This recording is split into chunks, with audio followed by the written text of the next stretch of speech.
Hey everybody, how you doing? I'm Pabs, a Rising VTuber and an artist, and today we're gonna be heading back to, do a little bit of housekeeping on some of my older, kind of more in desperate need of refurbishing character sheets for Art Fight. I make a habit of explaining what Art Fight is during the stream, so I'll do that in my little preamble here. If you've never participated before, Art Fight is a fun little event in July, hosted on artfight.com.net, potentially .net or .com. Hey, bunny, how you doing? But yeah, if you've never heard of it, Art Fight is a July event where basically you upload references of your original characters to the website Art Fight, and then you join one of two teams. And basically from there, what you do is you draw other people's characters to gain points for your team, and whose team has more points by the end of the July period, at the end of the month July. Sometimes it runs a little later because they have technical issues, but usually just the end of July. Until the end of July, in other words, August, whoever has more points at that point will win the competition. It's been a lot of fun. I've been participating since, I think, 2018. It's already been 4 years. How about that? It's a lot of fun. I highly recommend it if you love doing art and drawing other people's cool, awesome, sexy characters. And I have to update my sheets, so let's get right to it. Alright. Gotta move myself into my little corner here. Ballad. Okay, so this is the guy we'll be working on for today. Fun fact, I actually did find another font that I liked after stream yesterday called Pacific Regular. So we'll be using that for the time being. This is Ben. Ben is one of the few kind of villainous characters that I have. I think I don't have that many villainous characters. They're just most of them are mostly good people. Or, for a given value of good, they're good people. Oh, I put the line art layer underneath. But Ben is one of the few ones that is like straight up kind of like a villain. He is like meant to be an antagonist. That is his purpose in the role of the story that he is in. That is such a long sentence that it could have been so much shorter. But yeah, as you can see, he's an old guy. He's got two sons, Blanchard and Martin. Got a bit of a temper to him. Really, he's actually like a very chill person normally, but especially when things don't go according to his plan, he tends to get very, very agitated. Alright, so where is the entire body? Body type, here we go. Yeah, I've started making a habit of using models for the kind of big drawing over here on the left. It's not a trend that I'm planning on bucking anytime soon, though. Let's find a pose for him, though. Yeah, the other time we kind of edited another pose. Open a door. What else we got? Yeah, we definitely don't want anything too dynamic, because otherwise that's going to be a little bit hard to read.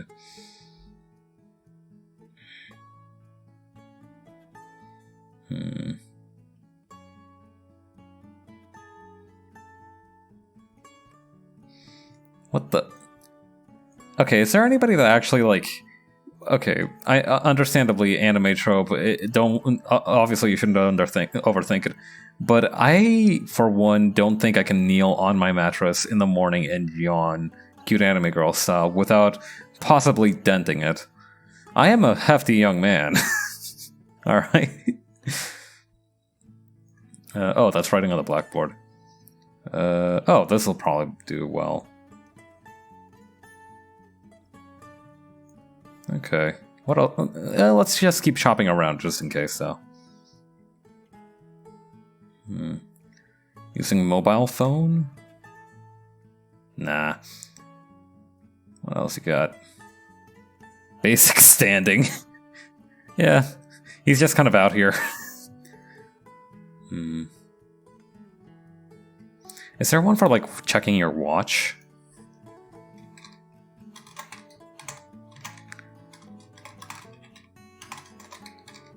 No, there isn't.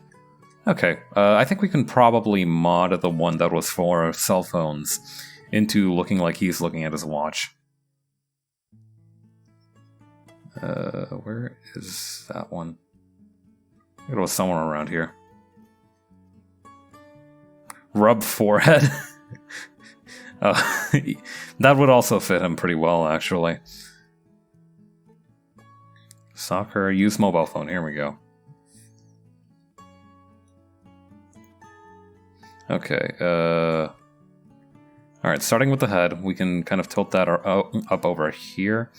We'll also want to edit the body type a little bit, because, okay, 175, let's call him like an even 180 centimeters tall. Yeah, definitely like, not like he's definitely like on the taller side. He is supposed to be also one of those like weird martial arts guys that I have running around. One of the more powerful ones, in fact. Yeah. It turns out that in a shonen setting, old men don't get to be that age by being easy to kill.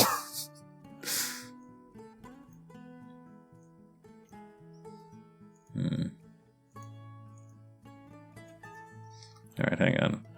I know how to do this. Alright. Yeah, I also took that kind of like weird cybernetic harness away that he has in a couple of these here. It just didn't feel right for his character and like for the time period. This one looks like somebody just opened the curtains on him when he was like in pitch darkness. Have you ever done that thing like where you like pretend to hiss when somebody opens your curtains? Like your mom comes into the room, opens your curtains, and you're like hiss, like that. A lot of fun. Alright. Okay, we can move the shoulder up a little bit. The arm, too. I wish... Oh, wait. This is a perfect opportunity, actually, because... Oh, no, wait, hang on. I was gonna say, it's a perfect opportunity because I remember that there's like a body part thing now in CSP. Yeah, if you go somewhere... Yeah, character parts. Yeah, you can like add different parts to the character. I'm guessing it's so you could customize the model that you've got cooking in the foreground. But honestly, I'm not really used to using those to begin with. I just use these basic 3D models, and they just suit me pretty well. Okay, yeah, we can relax the shoulder a little bit. This whole thing needs to kind of relax a little bit. Yeah, the hand especially, like, this looks like... He looks like he's been playing Pac-Man for about 58 hours, and now his hand is just stuck like that. Alright. Yeah, just relax. Relaxation. Yeah, this other hand could also use a little bit of work. Holding a light bag, holding an umbrella, holding an eraser. That works.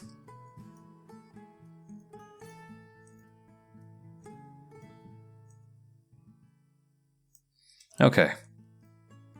Yeah, I think that's pretty good. I think that's a good kind of stance. As for his clothing, like I said, these like weird cybernetics that I've given him before, I don't think they're going to be there anymore. Just kind of given the settings, kind of level of technology, I don't think they'd be quite at, cybernetic prosthetics just yet. There is one that I've got cooking that's supposed to be like a cyberpunk thing. And they might have like more kind of cybernetics, but for this guy, no, not this old man. Okay, so we got that there. As for his clothes, I think I'm gonna simplify a couple of these like ties. I think I did them just so he'd look cooler.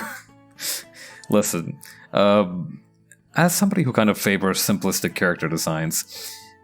When I like his thing, he also has a couple of motifs going on. First of all, is obviously the kind of actually no, the only motif I can think of is this kind of like looping motif.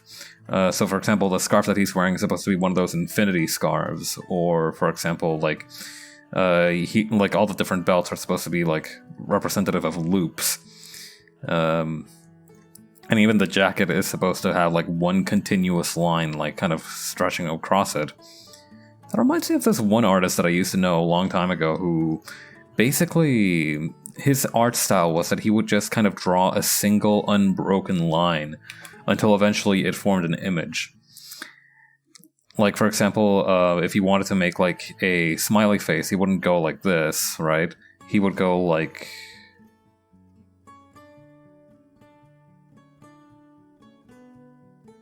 that.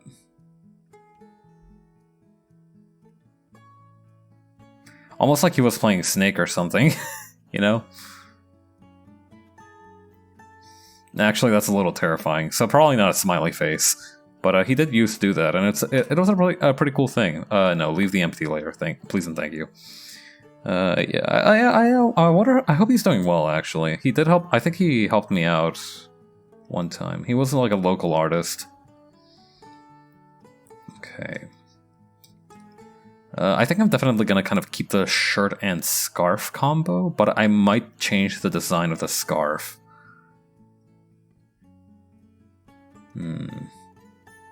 Okay, so maybe like if we this is such a funny panel, but if we kind of like go like maybe the jacket's still like this, but the scarf is like this almost. And then you can kind of see a little bit of neck here. I think that'll work pretty good. Yeah, I think that's a keeper of an idea. The rest of it, I think, will be pretty much the same. I think I'm going to keep the one kind of garter over here because I think it's just funny for an old man to have like a random emo belt loop just on his person. I think it's a fun variety. Definitely, I think Ben is one of those guys that's like still basically young at heart. He likes to play up his like maturity and everything, but he is definitely still kind of an immature shithead. He basically got into martial arts. Aged loop gained. Yeah, no. It's the hottest in men over 60s fashion this year. The loop garter. Yeah, no. But yeah, Ben's kind of whole backstory is that he was the son of a pretty famous martial artist. Well, adopted son, I think. And, you know, the martial artist basically like taught him, oh yeah, you're basically gonna run my martial arts cult for a little while. You're gonna be pretty great. It's gonna be amazing. And he's like, okay, cool, I'm down. You know, he was 100% down with the idea. But one day he got saved by another martial artist who was a very good person, and he was like, huh, you know, this heroics thing might actually suit me. So he tried it out. He kind of pursued this dude who saved his life for a while, and it actually worked out in his favor. He met the guy, they became pretty good friends, and you know, they basically had adventures for a while together, but that was in the past. You know, his friend is gone now, and he's kind of alone. And, you know, without that guy to kind of be his moral compass, he's fallen on some bad behaviors.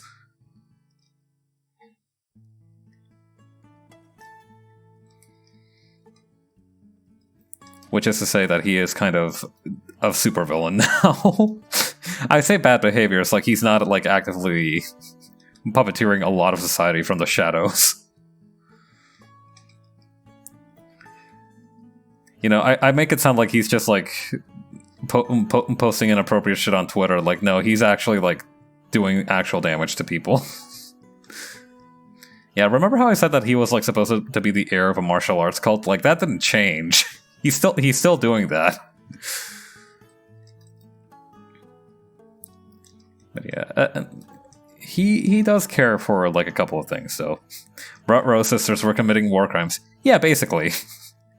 I wasn't gonna say it like straight up, but yeah, he do be doing some war crimes. Yeah, he's one of those assholes who kind of like adopted a very utilitarian kind of system in that, you know, he's like, you know, if I prevent these people from ever rebelling, then I basically saved thousands of lives. So he basically just crushes them all in one go. which is an awful thing, and I probably shouldn't laugh about it, but it is that kind of absurd morality is kind of his bag. You know, it's kind of what he does.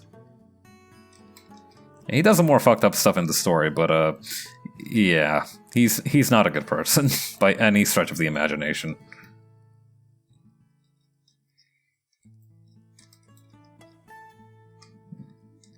Yeah, I kind of want to make him more wrinkly.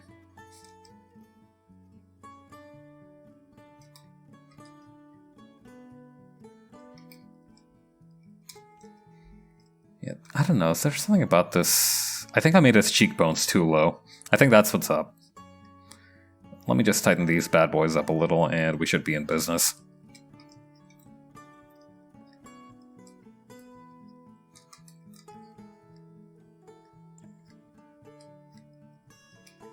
Okay, there we go. Yeah, what else is there to talk about with Ben? Like I said, he's actually kind of funny because he is kind of, again, this dude who basically just does not hold himself accountable. So in that regard, he's a lot like the guy that raised him. So at least he's entertaining to watch. I mean, you can see here that, like, for example, he like loses his temper and just friggin' Aikido flips one of his sons for like trying to be like, hey man, come on, you know what the doctor said about your blood pressure? You can't get this mad at your age.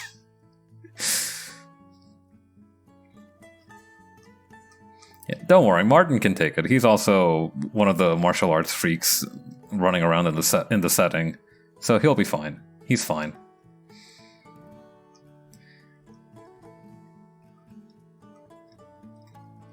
But yeah, I don't know what else there really is to talk about with Ben. Like, he is basically just supposed to be the antagonist for the story. Oh yeah. Also, the whole. I think Bunny kind of picked up on this. He does have a time loop power. Yeah, his kind of whole thing is also being in a time loop, which seems pretty substantial, but like, honestly, it's not that related to his personality, so I just didn't bring it up. But he basically, whenever you become a kind of superpowered martial artist in the setting, you kind of become the patron of a specific concept. So, for example, you can become the patron, like the patron of glory, the patron of conspiracy, the patron of vulgarity, that kind of thing. And Ben's chosen kind of domain was salvation. He wanted to be the guy that saves people, again, kind of inspired by the guy that he was saved by. However, what that essentially translated to was just salvation for him. So if he dies, time just kind of loops right back around to the time of his birth, more or less, and he just kind of gets a second try at life, over and over and over. Which has pretty much erased all consequences and concepts thereof to him, which, again, kind of feeds into villainy.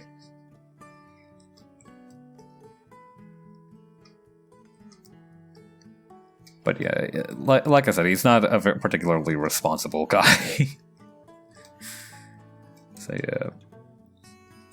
But yeah, that's fun about him. That's also why he's kind of obsessed with, like, predictability, because yeah, he kind of keeps these cheap rubber watches around just in case he wants to, like, time something.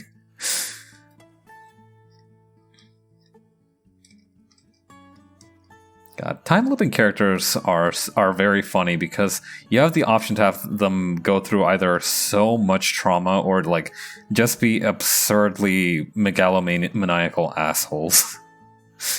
I mean, like, on one end of the spectrum, you've got like you've got friggin' Homura Kemi from Madoka, and on the other end of the spectrum, you've got what's his face, that dude who was in Ghostbusters, his performance in Groundhog Day, where he just kind of does funny shit for a while. Yeah, Ben is kind of a little bit of column A and a little bit of column B, but it absolutely does not excuse the fact that he is a huge asshole.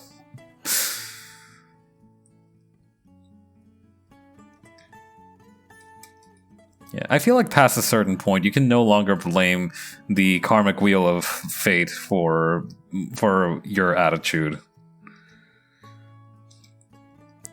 it can validate your attitude, but you know, like if you are in a time loop, like sure your suffering can validate your attitude, but like that doesn't make it okay to lash out at other people just because they haven't experienced the kind of a eternal cycle of death and rebirth and punishment that you're currently undergoing.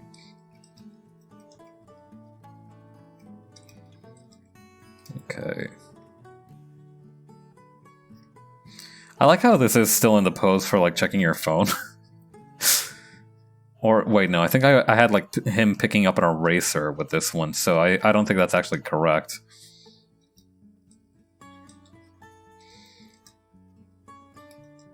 Yeah, what else is there? Oh yeah, he eats lollipops a lot. He eats these like ginseng flavored lollipops, which just taste absolutely awful. But he heard that they improve your memory, so he's just been going kind of ham with them. Yeah, I know some people like say that like half of their characters smoking, and then like when if like push comes to shove and somebody's like, hey, you can't show people smoking, so they're just like, oh, it's okay, they're just eating a lollipop. Yeah, getting flashbacks to the 4-Kids dub of One Piece. Hang on. Here we go.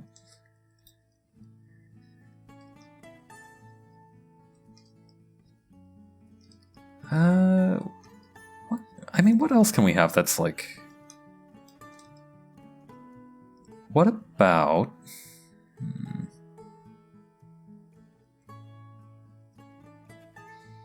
No, I don't want to give him a chain. 4-Kids. Yeah. 4-Kids is actually quite near and dear to my heart because I learned about that for some reason. I don't know why. But when I was like 8 or 9 and living in a place where you absolutely could not get 4-Kids if you wanted to, like, it was virtually impossible for me to get that network. I was like obsessed with the site. I was like on their website, just like reading shit about what they were like airing, and I was like, oh man, I wish I could watch that. I did manage to catch some of the 4-Kids. What do you call the dub of One Piece? And I know that, and I've watched a little bit of Yu-Gi-Oh! Abridged, so I know that there's also some wacky stuff going on with the Yu-Gi-Oh! Dub of with the 4-Kids dub of Yu-Gi-Oh! You know, like calling it the Shadow Realm and all that. Yeah, no, we can't have our protagonist straight up murdering people on screen in a kids show, so let's just make him send them to a crime dimension, because that's a much better concept. What if I gave him a neck tattoo with like the infinity symbol? I feel like that would actually be kind of rad. Old men with tattoos are just the best. I wish there was an option in Disco Elysium to make your character get a tattoo. I feel like that would be really funny. Yeah, you waste like a good 8 hours. I don't know how long tattoos take to kind of ink. I know it's definitely not like a short thing. I know some bigger tattoos take like multiple sessions to kind of get in order. But I do wonder like how long it would take for like, I don't know, it probably wouldn't be a very big tattoo. I do kind of wish I had the option of giving Harry a tramp stamp, I'm not gonna lie. I think the man deserves it.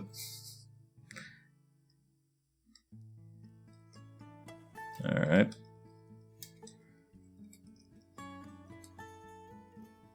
Here we go. Okay. I am trying to figure out still the logistics of this scarf. Can we just go no scarf? I think we can go no scarf. I think that's valid. Okay, so then no scarf. I feel like if I kind of play my cards right, the infinity motif is gonna come through no matter what. So let's keep doing that. Okay. So the jacket kind of cuts out around there.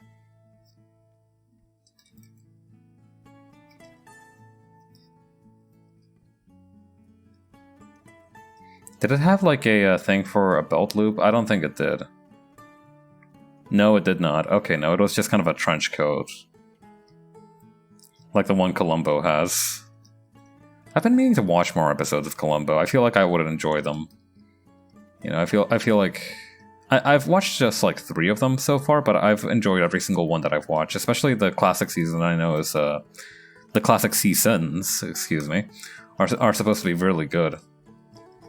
So yeah, I might go back to doing that soon.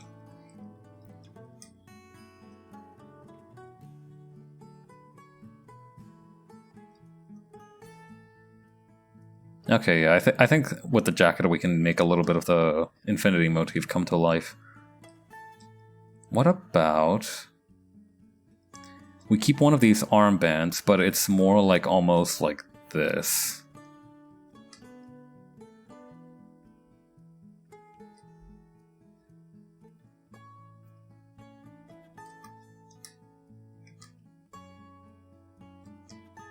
There we go. I know there used to be like garters made for men that were especially used to kind of keep your sleeves rolled up. Let me see if I can snap a picture, because I remember them being like surprisingly kind of slutty.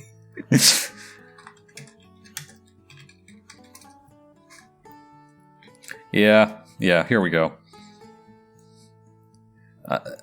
Like I know that mostly bartenders wear them now, but these are 100% a thing that you can get. I like them, honestly. I feel like they bring a certain flavor to the outfit. I could put them under the jacket. I think that'll work even better, now that I think about it. Yeah, alright, let's do that. Okay, get rid of all this. And we'll get back that in like just a minute.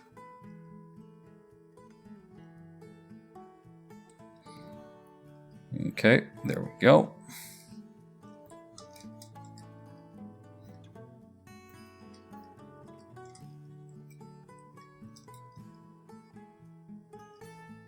Okay, there we go. Just reach on over here, snap that out of the way. Perfect. Oh yeah, recently I turned in my last assignment for a course that I've been taking since January, so that feels pretty good. Yeah, I'm gonna have the exam in like 2 weeks, so that's gonna be an exciting time. And by exciting, I just mean that my heart rate will literally be spiking all day throughout the exam. Yeah, thankfully I managed to finagle my boss to get me a day off of work for that day, so I won't be like... I'll be able to take the rest of it off if I need it. Which I probably will. Yeah, almost done. I'm very... I can't say it's been my best performance, but I do think like... I do think I'm gonna pass the course. I feel pretty confident that if I... Not even if I make my preparations, but I think like if I just go in there at my level, even if I completely like flub it, I feel like I could still squeak through. Yeah, that's the Pabst luck coming in. I am surprised. I do consider myself to be a very lucky person, and not just because I'm blessed with friends, family, and... Let me check the statistics real quick. 90 people who follow me that love me. But I do feel like I'm, like, broadly speaking, like a very lucky person. Like, you know, sometimes if I'm in a hurry, I'll get the bus right when I need it or something like that. It's the little things, but like they make you feel like you're beloved by some higher power. And again, I do have all that other shit backing it up, so I do feel like I'm a very fortunate person. Okay. Yeah. Every day I'm grateful for what I have. Okay. Here we go. Yeah, how did that one Kung Fu Panda quote go? The past is gone, the future is undecided. It's only now the now that we can control, and that's why we call it I completely fucked up that line. But it's like, the future is a mystery. The past is history. Tomorrow is a gift. That's why it's called the present. Boom. Got it. Second try. That's a quote right there, baby. I'm sorry I undercut that wholesome little moment by bringing up Kung Fu Panda, but it's what came to mind immediately. Sounds like a Welcome to Night Vale quote. I've never actually heard that podcast. I feel like I would enjoy it quite a bit based off of like the people, like some of the quotes that I've read from it, but I don't have the energy to get into like a new podcast right now. Actually, no, I might be able to get into it. Depending on how long the episodes are. I know I actually got into the Magnus archives for like 10 episodes. Definitely didn't make it past the first season. But I remember actually quite liking it a bit. It's good. Very chill starting from start. Oh, nice. I'll definitely have to check it out then. Oh yeah, that's another thing that it's like 30 minutes? Oh, that's way more. That's more than manageable. That's like a lunch break right there, baby. I don't know why I keep saying baby today. Stop doing that. You're not Austin Powers. I mean, I could be Austin Powers. I mean, I can't be British, but I could definitely do like I feel like I could play Austin Powers. Okay. Yeah, no, who am I kidding? I can't do Austin Powers. That's wishful thinking on my part, but like... It's not because I'm not good. It's because that role demands so much from you. Like if you play Austin Powers, that's gonna be your thing. Like it's like the reverse James Bond. I cannot for the fucking life of me remember who the hell James Bond was for like ever. I know Daniel Craig was one of them, but like for the rest of them, it's just like I don't know who that man is. But like Austin Powers is just like Michael Myers, or Mike Myers. I keep getting the murderer and the actor mixed up for that. He's also Shrek. Oh yeah, I remember that. I remember that being a thing. God, remember Shrek? Remember how they tried to do like 6 different movies? Oh hell yeah! Hey Uchka, how you doing? Thank you for the follow. God, I remember watching Shrek the Third in... No, I didn't watch Shrek the Third in theaters. I remember seeing the 4th one, the one where he like had some kind of like weird like time element thing going on. Time element? Hey, what a vibe! Thank you. Yeah, how you doing? How's your day been? I'm just reminiscing on Shrek now. I remember that I went to see it with my family in Spanish one time when I visited them in my home country. And I do remember the one thing that I will never forget. There's 2 things from Shrek the 4th, or whatever they decided to call that one. I don't remember what they decided to call that one. There's 2 things that I will never forget. One, that scene where they have to like hide in a giant disco ball, and then when they pop out, they basically made the disco ball out of their shields. So when they pop out, it looks really glorious. And the second thing that I will never forget about that movie is that there was this... They've been good. Shrek is worthy of my brain power. The Rumpelstiltskin one is odd. That's the bastard. That's the guy. Yeah, no, it is odd. I will say that it was very strange. It felt very unnecessary. It felt like a filler arc almost.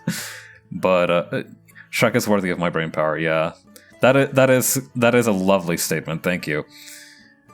But yeah, the other thing that I remember from that movie is that there were other ogres, and for some reason, one of the ogres was this chef who was also part of like this battle squad. So when they were like making a battle strategy with like little diagrams of figurines, he was like, "And this here is where I'll have my little chimichanga cart." And they're like, "What? You don't need to have that." And he's like, "But you'll be hungry after the fight." And I'm like, "True that." Yeah. Physical exertion makes food extra tasty. Like, I don't know that everybody swims, but if you've ever been swimming and then immediately had like a good meal after that, it's one of the best feelings you can... Like, I felt like I was... Like, I feel like on some deep level, I connected with like the fact that I was like a persistence predator. Like, yes, a day of physical exertion and then eating my fill before going to sleep. Yes, this is how I was meant to be. Summer barbecues by the lake. Oh, that is just beautiful. God, yeah. Except for some like cases where you can like have a lot of mosquitoes, but in that case you can just have like mosquito repellent, and that pretty much covers you. Yeah, I love barbecues. Barbecues are so much fun. I wish I was better at grilling stuff. I used to be like the designated grill guy back when I lived with my parents, but like the thing about that is that I'm not very good. I just was like the best one in the family, the most enthusiastic about it, really. Like I love barbecuing. I'm not good at it. I recognize that. I am humbled by it. And I do wish to improve, but like I'm pretty sure that having a barbecue pit, coal, propane, or otherwise in my apartment would violate at least one of my tenant agreements. Not to mention, it's just kind of a dick move. The whole floor is gonna smell like smoke. It's a whole thing. I think you can actually, yeah, same. On the other hand, I don't know any places nearby, but there's definite, like, I live close enough to, like, I mean, I'd have to look into it, but I bet there's, like, some decent barbecue spots near here, and if I could, and I know that, like, you can get, like, a little tiny smoke pit, or, like, a little barbecue pit, you know, maybe, like, 20 by 20 centimeters, 30 by 30 or something, pretty easy on Amazon. Yeah, my family used to love camping. Some parks have grills to use. Yeah, in that case, you just need to invest in, like, the cleaning tools for them. Or at least the ones here. I'll have to keep an eye out for that. I'll have to make sure to keep an eye out for that. Yeah. But my family used to be really into camping for a little while. I don't know why. We basically just went to, like...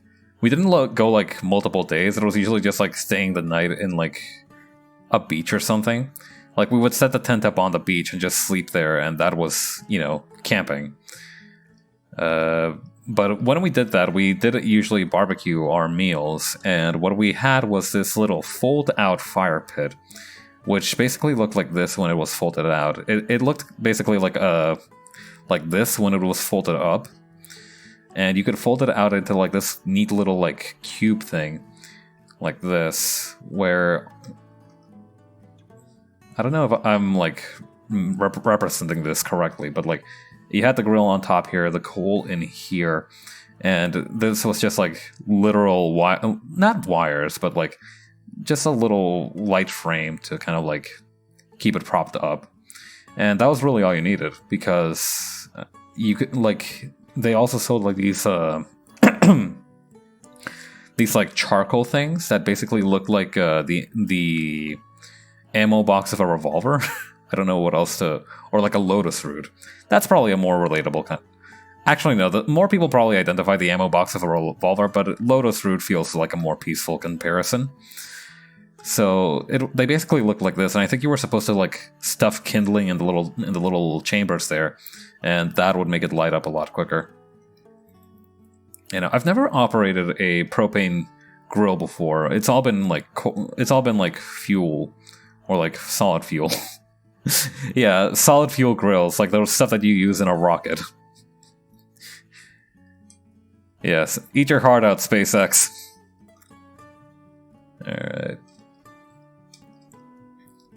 So this shoe...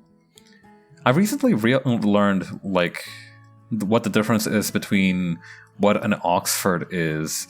I've actually been trying to learn a little bit more about fancy clothing, because partly because it's gonna be part of my office attire, but like also because it's just good to know as an artist. This pant leg is shorter than the other. Apparently there is like a difference between like loafers, Oxfords, and all that, because I just assumed they were all kind of like the same shit. Like the thing with growing up with English as your second language. I did too, actually. Yeah. So, good to know that this isn't just an English second language kind of thing. It is just kind of really confusing. But the thing is, because you're learning a new language, you kind of tend to generalize a lot of things. Or, like, you kind of get to, like, you kind of learn a word. And because you kind of have to associate it with something that you already know to understand it, you end up making a lot of mistaken assumptions that they are the same. So, for example, I used to think that like loafers and brogues and what else is there? Like Oxfords, dress shoes, all that were just basically the same kind of thing to me. Hang on.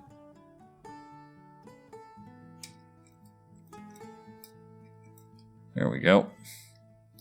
But yeah, apparently brogues are much fancier in the sense that they have like more embellishments. Oxfords are kind of what I'm drawing here, I think. And loafers don't have laces or anything. They're just kind of like brick shoes. I don't know how else to put it. They're like brick shoes. But they still count as fancy. Yeah, life hack. If you want like to buy dress shoes but aren't sure like if you want a specific brand or anything, buy chef's shoes. Not only are they heat resistant and waterproof, but they also look exactly like a pair of fancy shoes. So if you wear them to a function, you'll not only have superior grip, but you'll also be immune to several elements. It's fun, like when real life clothing has like RPG style immunities. Like I put on a poncho. And I'm like, I can feel the little UI above my head saying like plus waterproof effect. All right. Yeah, I think this guy's more or less good to go. I forgot to give him the little like garter down here, so I'm gonna do that now. Again, no real reason for this one. It's not like the arm garters, which like can hold up his sleeves or anything. This one's just for him to have fun with.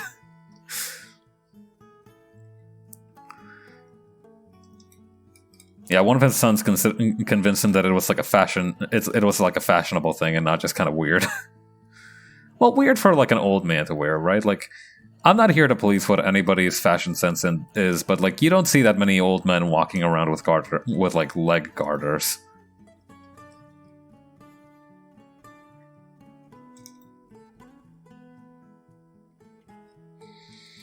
At least not that I've seen. If you know of a few, bully the war criminal. Yeah, that's fair. Okay. Actually, I feel like these fingers would be covered up by the coat. There we go. But yeah, credit to my brother for the chef's shoes ideas, because like he was the one who kind of like passed on that wisdom to me in the first place. Yeah. Also, this hand looks kind of weird, so I'm just going to flatten it out a little bit like that so it looks less weird to me. I know that's technically not like anatomically correct, but this feels kind of weird. I'm going to thicken this finger too. There we go. Ah, what the hell? Let's hide this whole thing back here.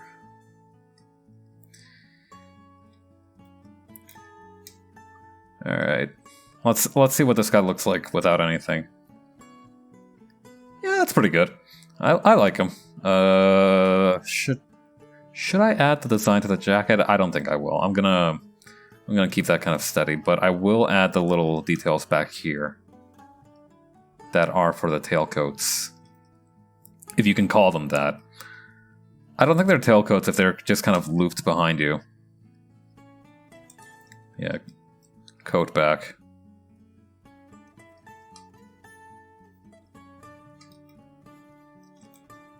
Yeah,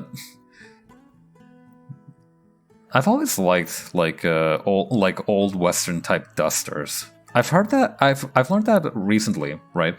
I've recently learned that the reason that you have like these thick dusters and like long sleeve clothing, you'll notice that for a lot of cultures who often spend time, like long periods of time in sunny weather. They'll often have like long sleeve clothing, like clothing that covers the entire body.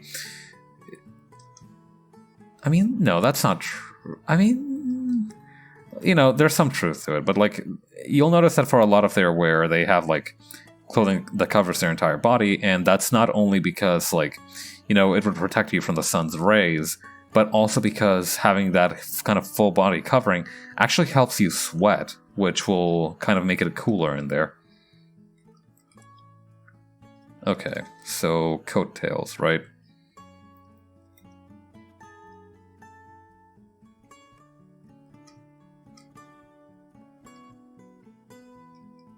Okay, there we go. God, this is probably the most anime... Like, I make some ridiculous items of clothing sometimes, but this has to be the most anime one of them all. Like, the coat that has, like, an infinity symbol on the back.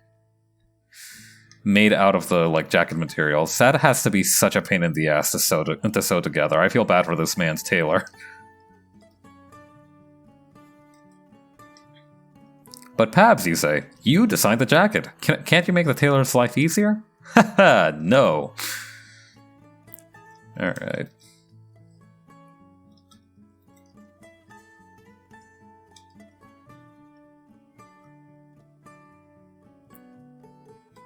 Yeah, you would have to get something like this tailored. I don't imagine it would be mass-produced anywhere.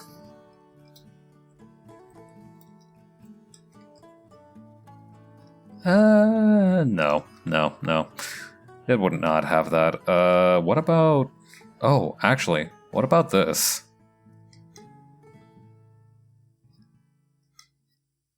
Just kind of like that. Just a little bit of, like, fabric hanging down the back. I feel like that could work.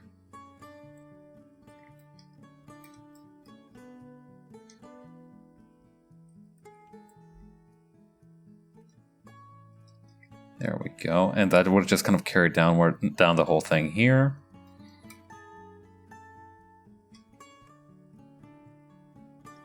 Booyah. Okay.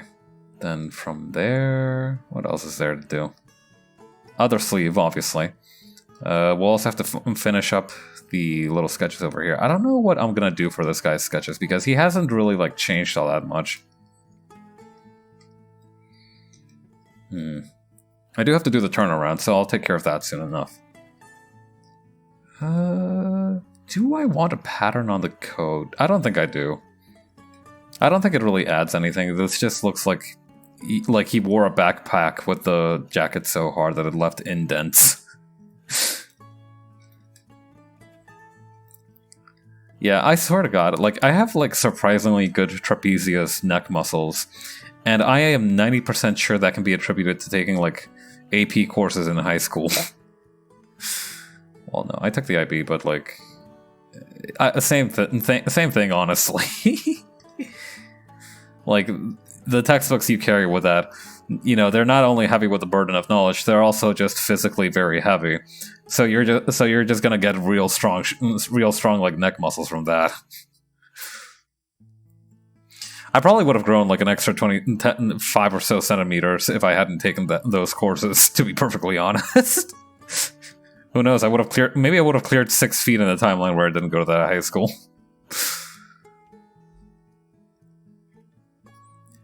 You know, in my human form, not in my rice form. In my rice form, there's no way that little bastard's ever getting tall. I forbid it expressly. This is a little guy only zone. Him butt cheeks. Okay, move him a little bit back here. Wait, no, I just need the profile view because I can just flip the, what do you call, the side view. Or the back view. Portrait? Reverse portrait? Whatever, it's probably one of those. I'm not gonna let it get me down.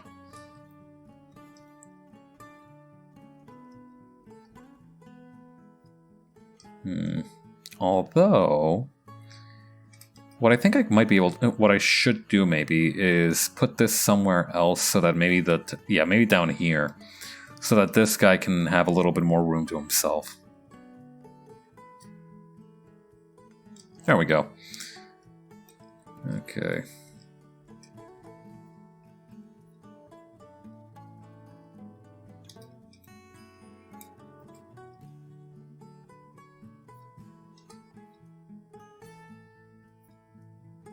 Okay, and that's just going to kind of bend inward like this. Perfect.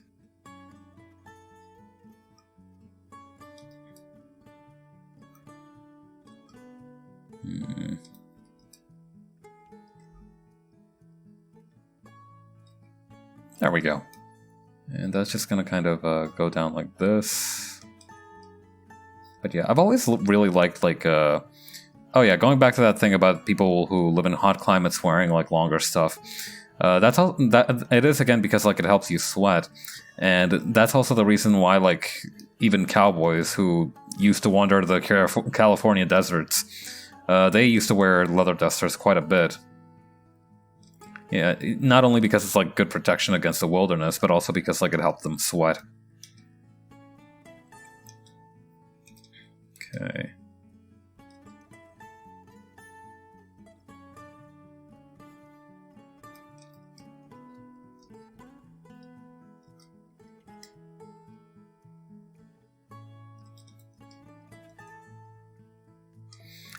I can't place the cheekbones too low because otherwise it'll look like he has dimples, which he does not have.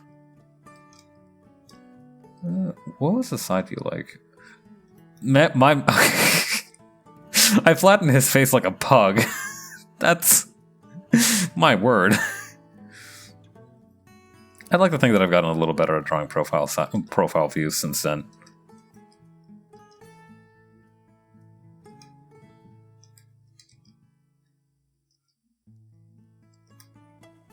Okay, there we go. God, why is it like... It's like... This really is just quite a strange arrangement for a face. When they tell you to be there or be square.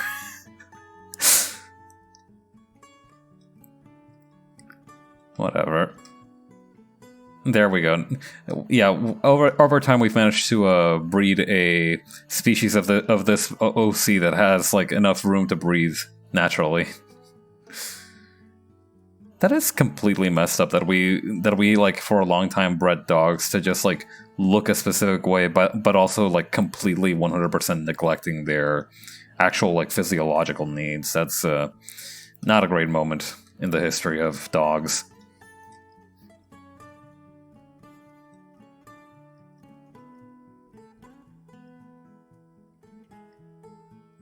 And how are you at 52 years young gonna have shonen protagonist hair though? Because that's kind of what he does have as well. Like, you need to understand that I kind of based Ben's whole kind of fit on a lot of different heroes, because that's kind of like the image he has of himself. So like, for example, the red scarf was like a shout out to Kamen Rider, and I did have him like basically. Like, the idea was that Ben would be like, what would happen if like a shonen protagonist who did not give up and believed in the power of friendship was also kind of a murderous war criminal.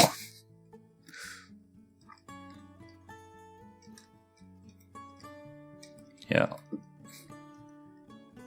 That was also like one of the inspirations that I played with for a while, because like in a lot of other stories, Ben would 100% be the protagonist, but like he's assumed far more control of like the timeline than that.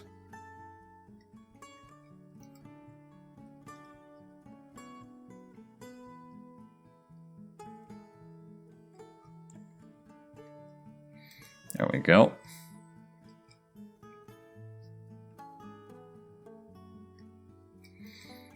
And then for the back view, just kind of copy and paste all of this. Excuse me, sir, may I take your top half? Alright, don't want them too wide. There we go.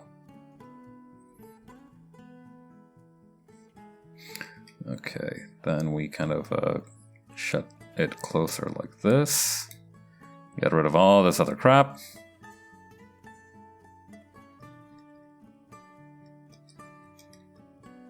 Wait, did I miss a... Okay, no. Yeah, no, I did miss a spot. Oh, wait, right. I also remember that I gave him a different kind of jacket here. Like the neck loop looked slightly different. It actually looked a little bit more like this. I think like this. Because I remember this is like a musical notation that means like start again or something. I might have to look that up.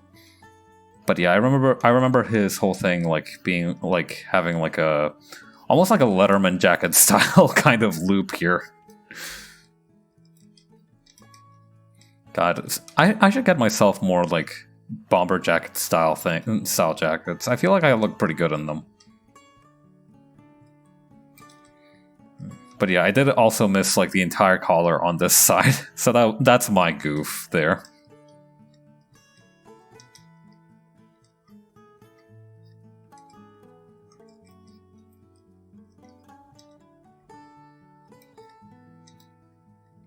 Yeah, what? Yeah, they gave you a jacket and they say it's half off, but they meant half off the collar. The jacket is still full price, though. God, the day that like, I was gonna say like the day that like unlocking clothes like DLC as a like business model comes is going to be the day that like fashion as an industry must be destroyed. But if you think about it, that's already kind of what happens, because like you already kind of have to buy new clothes to make new outfits. I don't know, gamer brain disease does not always lead to the most enlightening thoughts. It does lead to some pretty funny ones, though. Okay.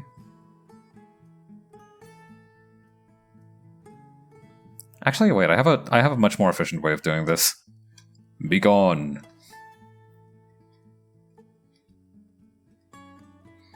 Okay, then back here.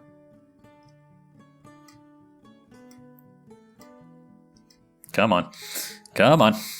Little by little. There we go. Okay, there we go. Oh, yeah. So here's a quick question for y'all. How many of you follow baseball? Because I certainly don't. I do follow somebody on Twitter, Jolene Orenji, I believe her name is. Another VTuber who is actually a baseball fan. And she sometimes posts like highlights of the games and such. But individually, I'm not like 100% into it. I like baseball bats, but that's about it. But it turns out that there is a group called the Savannah Bananas. They're a baseball team. And their whole kind of thing isn't that they like play in Major League Baseball games, but rather that they just make the most insane gimmick matches ever. Like, for example, they have like the players like playing the entire game in stilts or something like that. Oh, it's disturbing how much it looks like he just twisted his head 180 degrees to look at us. I don't like that. Get it away. There we go. That's worse somehow. This is bad. Alright, let's fix this up real quick. Like right now.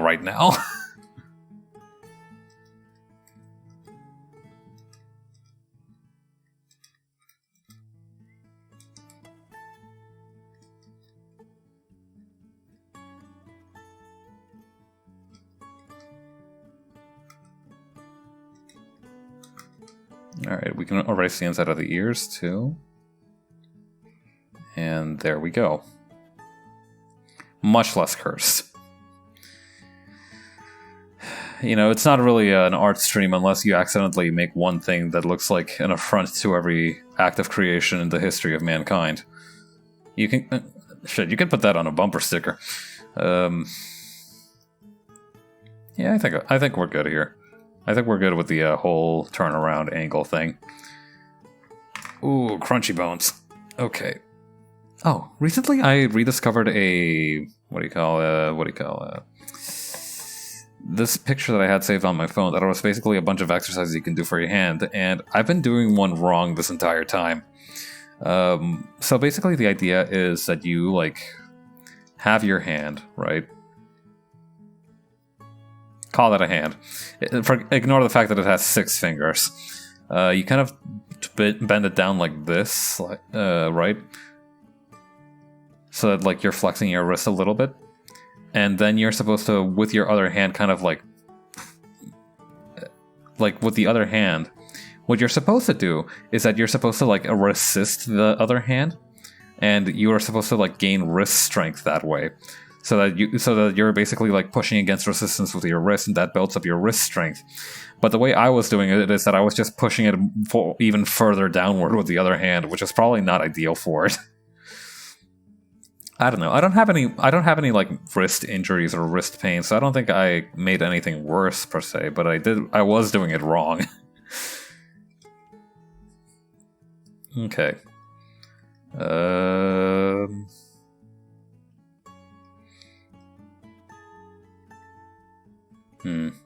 What to do?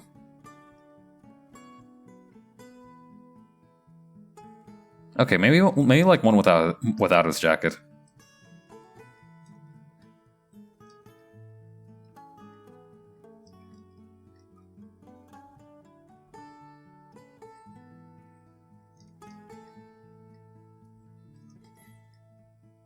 This is my favorite part, honestly, of the whole kind of character ref process, because I can just kind of go ham with whatever the hell I want.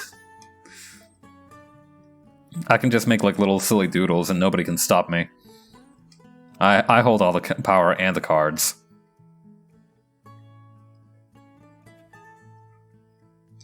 It does result in some pretty great kind of like Muppet looking faces too. It's just an enjoyable part of the process. You gotta have your fun.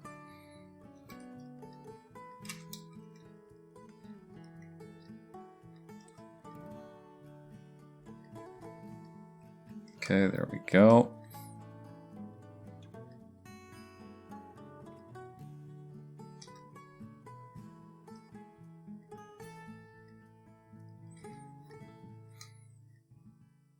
Oh yeah. So another, like, again, kind of based on, like, related to those Savannah Banana guys.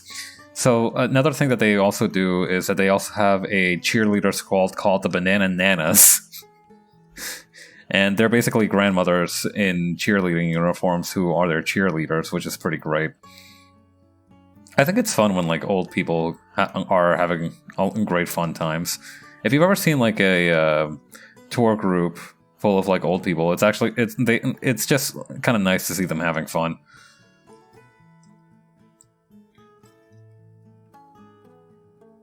Okay, there we go.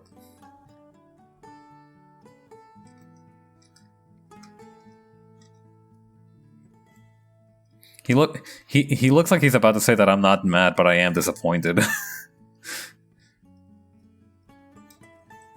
Okay.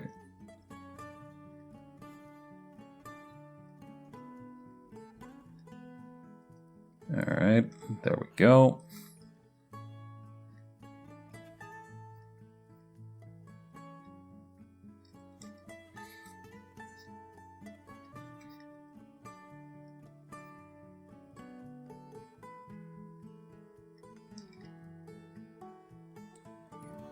There we go.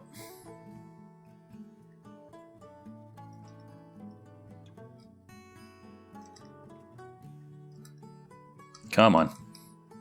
There we go. Yeah.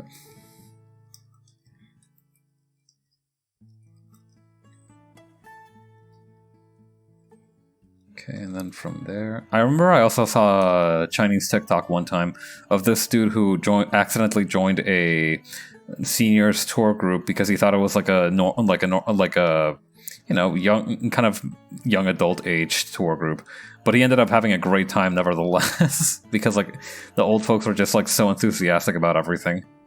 It was cute. It was cute. God, yeah, he just looks so. He looks very unamused in these.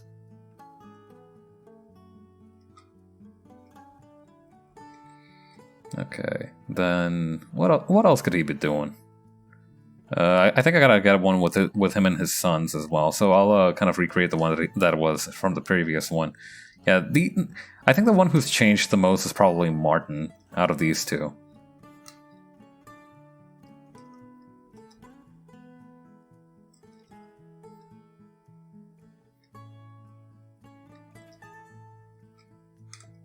Yeah, Blanchard's design hasn't really changed at all. which is fun. Which is fun because I actually like Blanchard's design. Out of the two of them, I think his design is much more fun to draw, at least for me. Yeah, just have a dude who you can have a dude who wears his shirt basically unbuttoned at all times. As a treat, you can do that. We're all allowed a couple now and again. You know, it's the weekend. Let yourself have fun.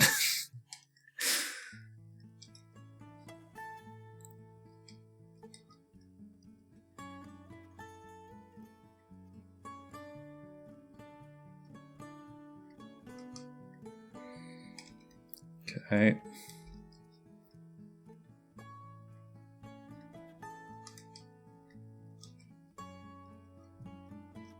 Come on. I am basically trying to speedrun this though, because I remember how long it took me with Sunny's design. Although the thing is as well, I think the kind of time that I'm going to be spending on this one is probably going to go towards the... I mean, how are we for time? We're only about an hour in, and I don't really have a time limit unlike yesterday. Like I said, tomorrow's the weekend. So yeah, I'm not sure how this is gonna go.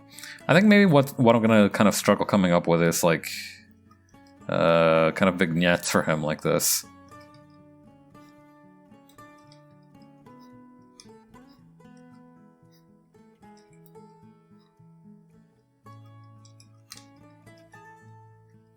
I could do like a fake kind of actually no, that would be pretty funny. I was gonna say what I could do is make a fake Onion type headline about him that's like inspiring. This 50-year-old father, I don't know, he's probably older than 50. Not only like chronologically but also like physically, like he's probably like older than 50. Let's say like 65 or something. Yeah, definitely like on this, like definitely kind of retirement age almost. No, maybe that's too old. No, I think like that's a fair amount of age for him.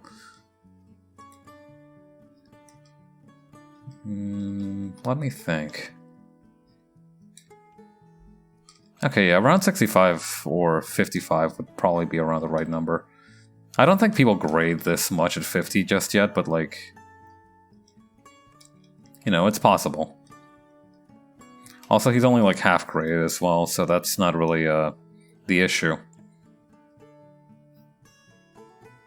But yeah, inspiring. This 55-year-old man has, this 55-year-old father of two has decided to become a war criminal.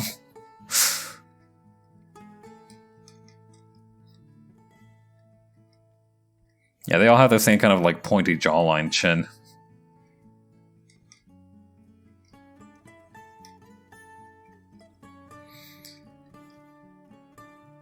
Okay.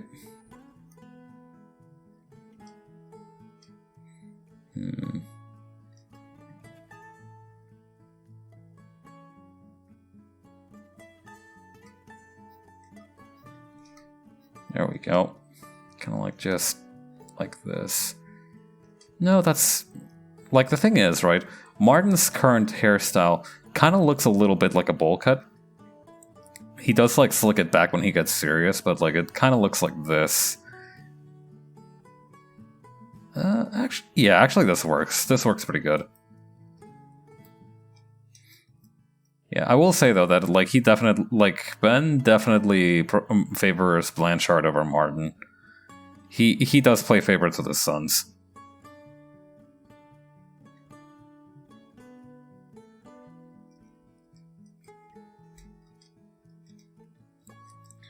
Okay.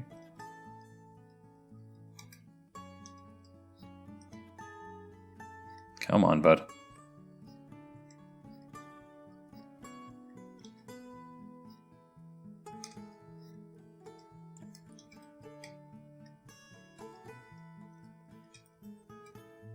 Oh yeah, I was gonna say, like, recently those Doll-E painting things have been going around, right? If you haven't heard of that, if you look up Doll-E Mini, like Wall-E, but like with a D, Doll-E. If you look that up, you can basically get a website that lets you generate AI images for free. which is pretty fun. I did one of myself. I did myself, which basically said like bag of rice in a hoodie, and it just had like entire hoods filled with rice bags, which I think is kind of a win. Close enough, honestly. I could just be like an animated cloud of rice. That could also be a thing in the future. Don't know how I would like portray that with my simplistic style, but like, never say never, right? Like, everything is an option. Nothing's off the table.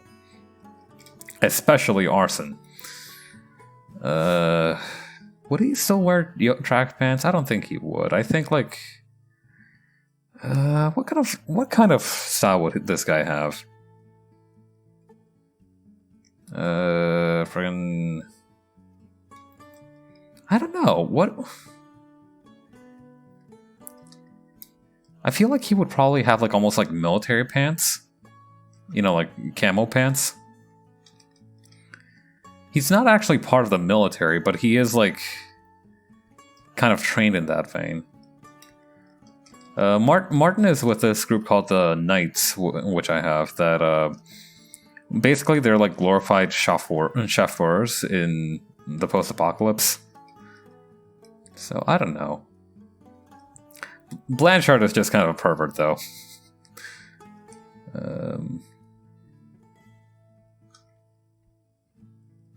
Yeah, I think Blanchard kind of lost his... Hey, Kara, how you doing? Yeah, you gotta have a couple perverts running around in there at some point, I think. It's good for the ecosystem. Yeah, he's not exactly like lecherous, but he is like kind of an exhibitionist.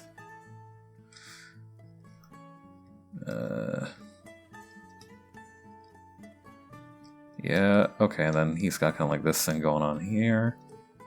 Yeah, how you doing, Ankara? Good morning. Then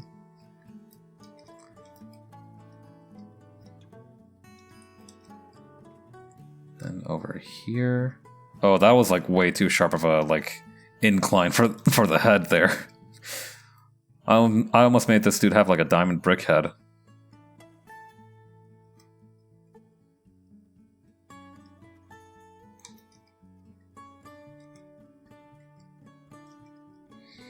Okay, there we go.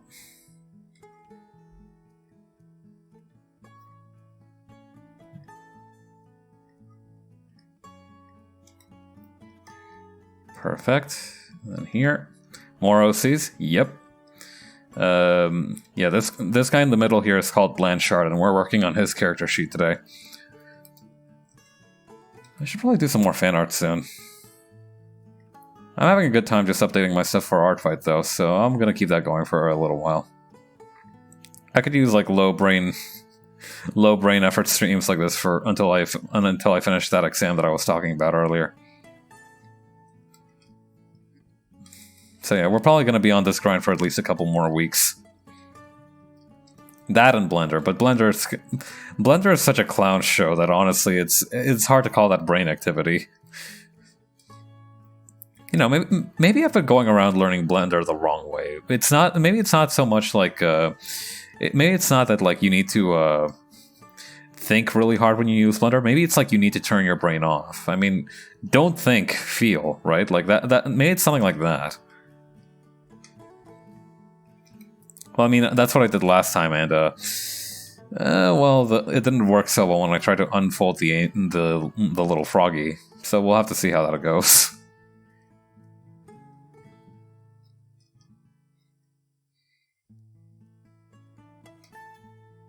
Okay, and Blanchard's actually pretty fashionable as well. He's got like a little like shoulder scarf running down his shoulders.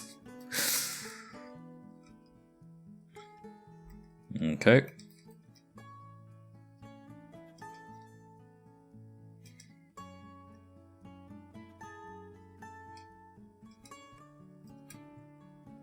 There we go.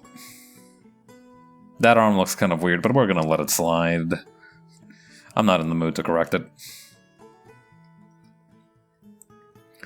Yeah. These are meant to be fun little doodles anyway, like to kind of introduce the characters, what do you call it, like their personalities, so I feel like it's okay for me to do it like this.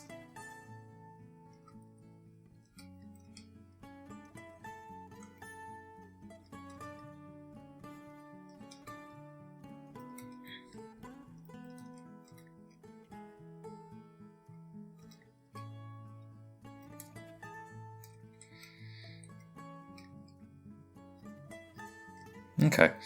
Yeah, I think that's about it for these guys here. From there, what else is there to cover? Oh, I actually missed a couple spots here and there. Shoulder's a little stiff. Hang on, I'm gonna take a second to roll my shoulder a little bit.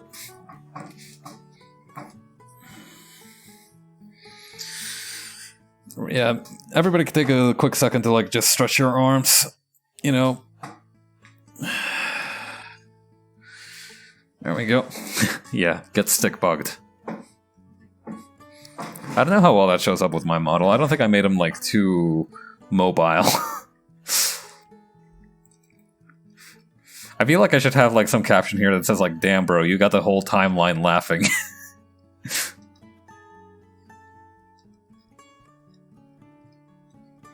Yeah, he just like this looks 100% done with your shit. I like that. I like that look for him, honestly. Okay.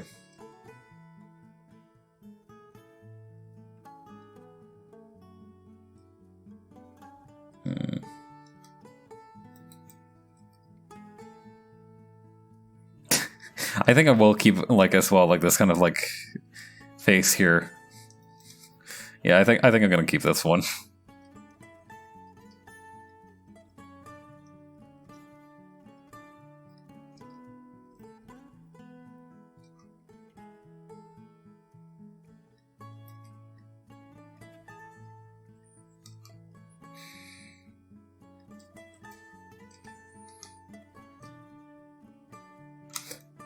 God, that is such an expression for him.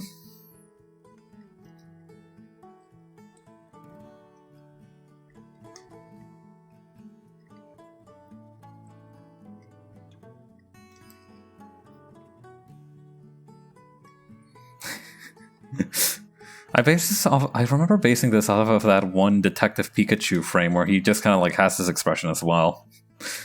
I think this is kind of like my default old person in pain kind of expression. Or, you know, back pain kind of expression.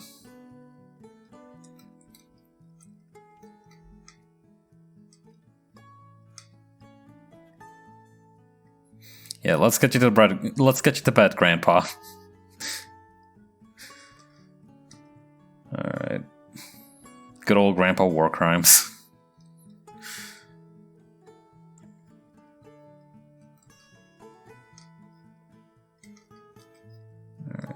I will say that he probably looks a lot less tough without the kind of cybernetics there, but I think like the Turtle Grandpa from Dragon Ball. No, I actually do have a character that's based on Master Roshi. Like Master Roshi. He doesn't have back pain. Hang on, I'll draw him real quick here because he is actually related to this guy here. Kind of in that same vein though. Yeah, Master Roshi. Yeah, I have a little guy called Santana who looks like this.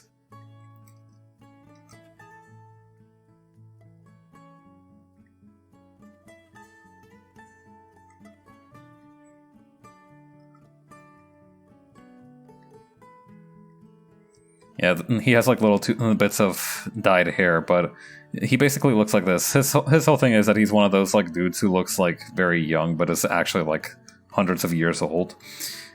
But he is very much kind of a shithead. And he does run a cult as well. But and he's actually the guy that mentored this guy here. So he's got a lot going on. Yeah.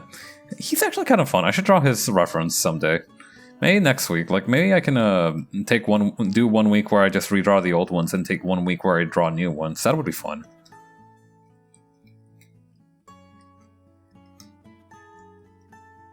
Okay.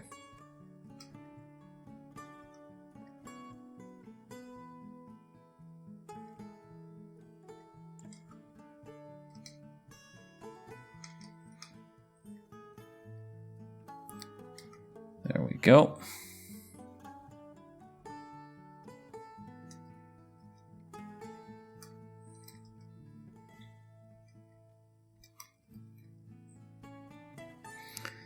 Yeah, I gave him a little hunchback here too. I feel he can handle it. All right, he's a tough old battle axe.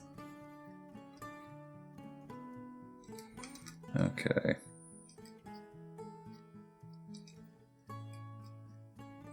But yeah, old people are honestly so much fun because if you hang out with them often enough, they'll like really warm up to you. It's nice.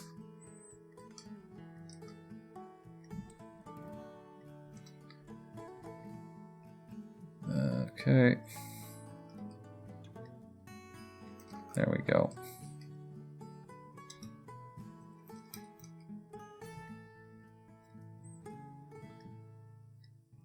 Perfect.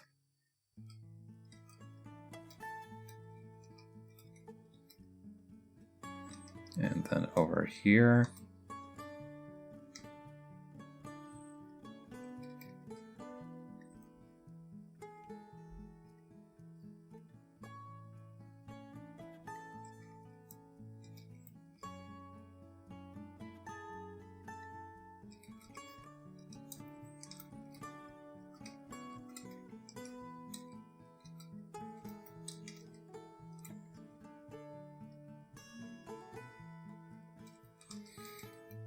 Okay, and then I think we'll have him hold his sword on this arm because I feel like it's an important part of his character to have a sword. Yeah, Ben's sword is actually very cool as well. I like the design for it. It is based on those like executioner swords that were around in the medieval times. Okay.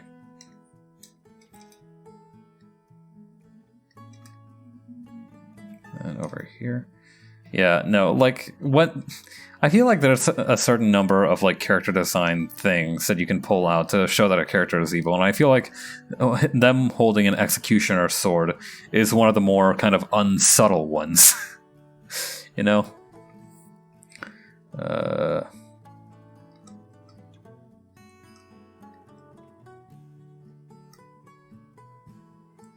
Okay, here we go. I feel like it's less like an executioner sword because, like, if you don't mind me getting a little grisly over here, an executioner sword is a sword that looks kind of like, and this is going to be a very basic kind of thing of it, it looks like this, or in some cases, like, it'll have like a more rounded edge, but the whole kind of point of it is that the sword has only the edges on the side sharpened, because it's made to decapitate people in a guillotine. And so, you know, no thrusting, no stabbing, nothing like that. But I think Ben's is a little bit different because his sword does actually have an edge kind of running around all across it. So it's more like a chisel in that regard. But it's still got the kind of look of an executioner sword, which is what I'm going for.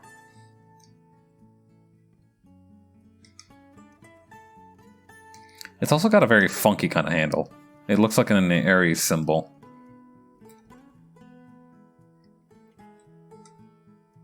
Okay.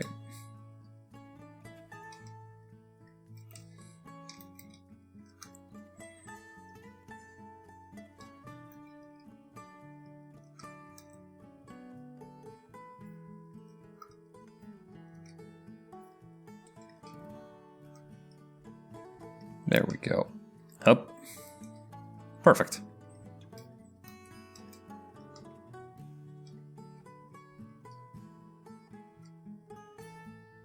There we go.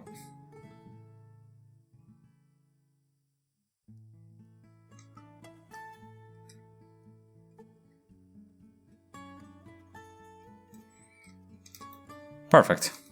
Okay. Then from there, yeah, it also had like that like symbol that I talked about before. I think it looks a little bit like this. I remember it being musical notation, and if that's the case, I also need to edit this part over here. No, that's fine actually.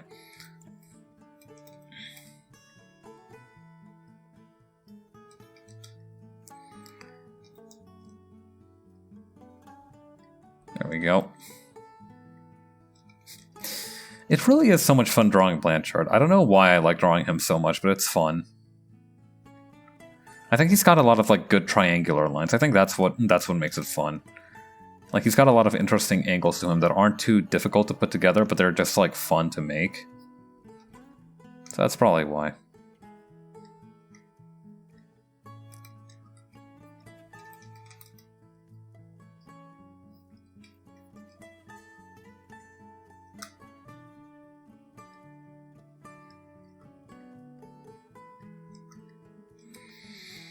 Okay, and from there... Yeah, they've all got kind of like a weird symbol thing going on with them. For example, Blanchard's mask, as you can see here, makes the Omega symbol. And Martin's shirt was supposed to be like the Alpha symbol or something like that. I could actually probably still make that happen. If I give him like a V-neck. No, hang on. This is not the right way to go about it. Oh, I could give him a neck tattoo. I feel like that would be in his nature. Yeah, Martin is definitely the kind of dude who gets a neck tattoo to look tough. I'm not gonna lie, Martin's probably like the least like evil of these three dudes, because Blanchard has a pretty loose moral compass, and Ben is a straight up war criminal. Martin's just kind of vibing. He's just having fun out here.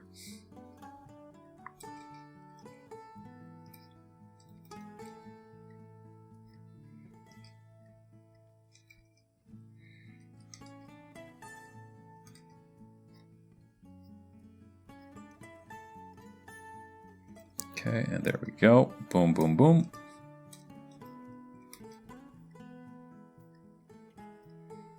Yeah. It's fun to, like, flesh out your character's family dynamics, because, like, I think in a lot of times, right, a show either has, like, found family or, like, family that hates each other. So when you kind of, like, have these dudes like this, it's obviously not a perfect family dynamic, but I think it is, like, a fairly healthy one. You know? As healthy as, like, any kind of arrangement with a war criminal can be.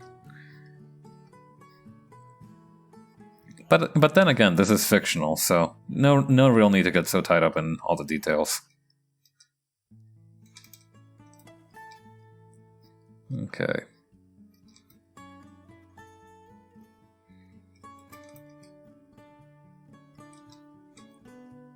Yeah, Lord knows that for most things, I'm kind of a stickler for details, but not this, I think. It's okay to play it fast and loose.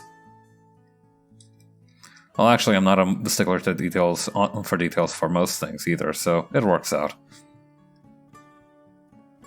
I don't know. I like to think of myself as a detail-oriented person. Most of the family in anime is just for sad scene. Yeah. Especially if you're a protagonist. They only give you family so either you can have like some kind of weird rival relationship with a family member, or that you can kill your dad, or like it's some bullshit, honestly. And if you have a mom that has like a side plate type of hairstyle, forget about it. She's gone by episode 2. I always did find it funny that like there is like that one anime mom hairstyle where it's just like, yeah, if you look like this, then your children are going to be orphans.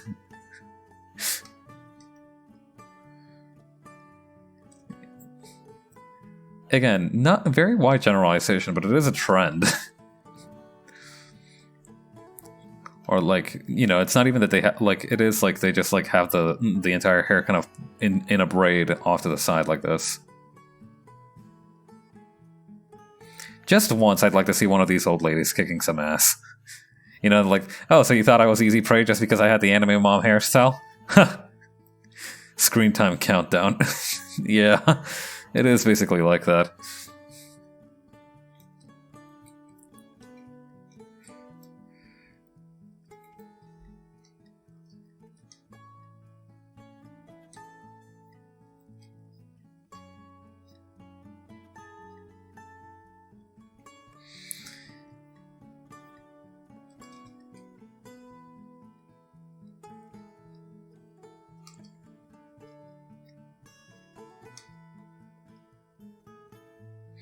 God, angry faces are so much fun to draw.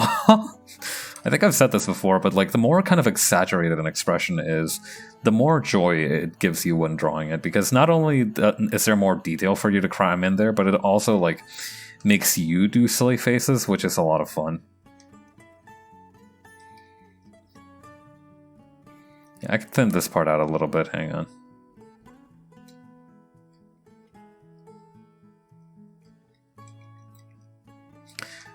Yeah, he's just... That's a pog? Yeah, Boomer Grandpa having a meltdown in the middle of the shopping mall accidentally discovers how to pog. That's what the YouTube clip of this is going to be called.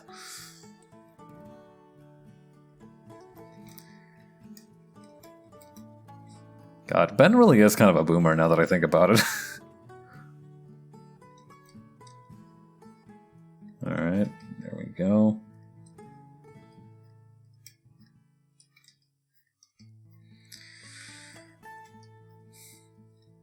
I think, like, instead of just having him shoulder throw Martin like this, so I think I am going to have him... Okay, there's a couple of things that I could do to kind of help with this. First of all, I'm going to, like, take this one, the kind of family portrait over here. I am not going to select the jacket. I should drink some water. Jesus, what's going on with my throat today?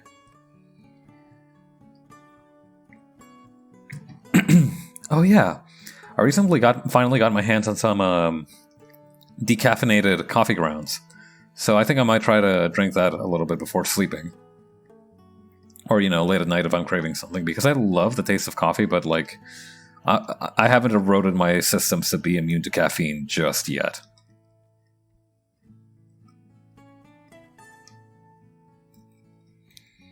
Is this against TOS? I don't think it is, but, like, I think you can show belly button. I think that's allowed. You know, to an extent.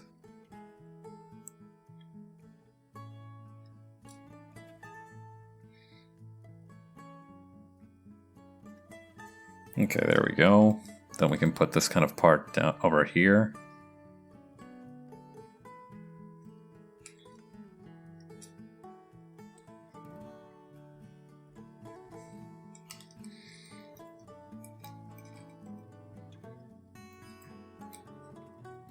Okay, then we can kind of keep going with this part here.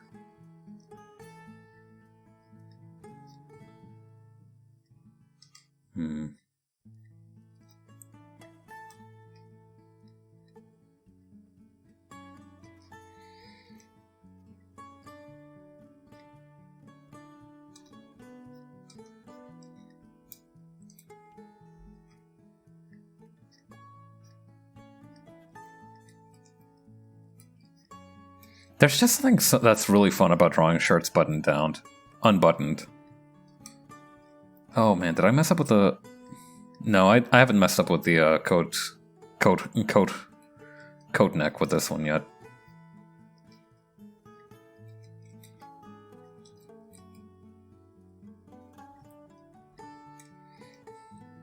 Also, I'm noticing now that Martin's shoulders are like way off from where they should be. Oh yeah, he's wearing a coat now, I forgot.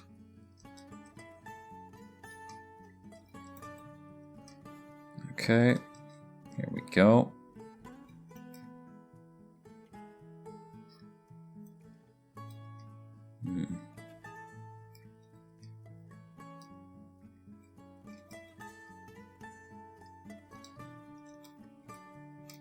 Okay, and over here.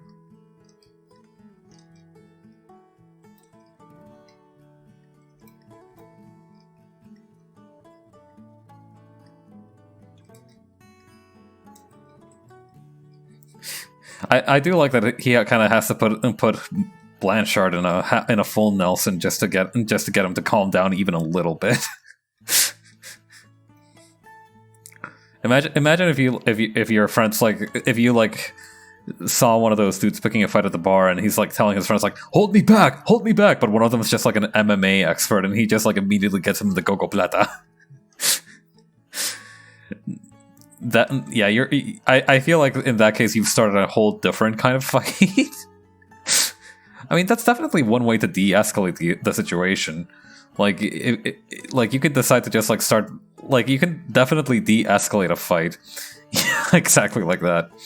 I feel like you can very easily de-escalate a fight by just like surprise taking out one of the belligerents.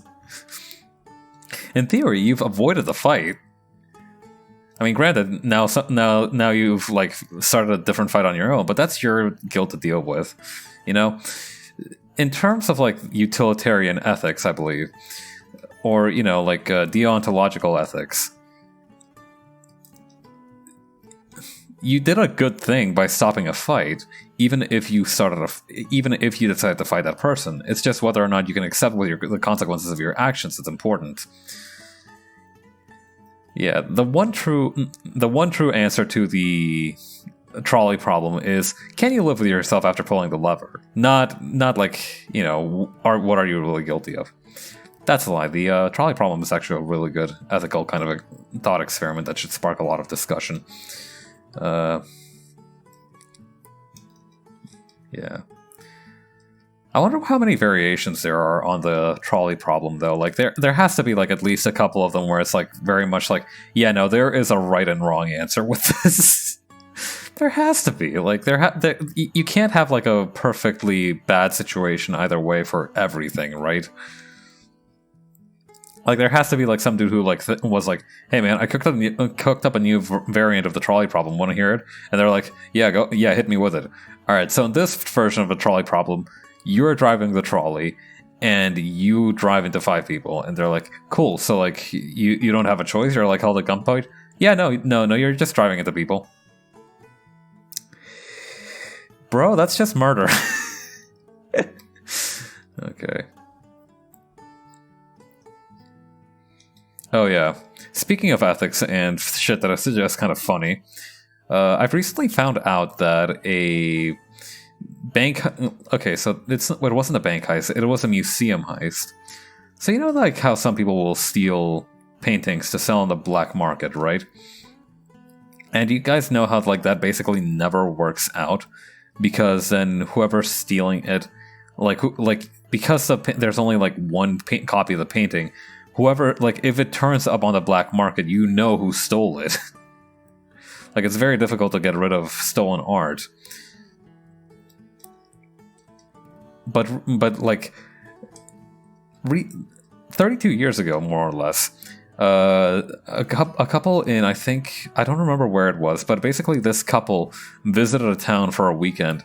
They stole a painting called the Woman Ochre from a museum, a very famous painting, and they basically just hung it in their bedroom for 32 years until they died, and the painting was kind of sold as part of their estate.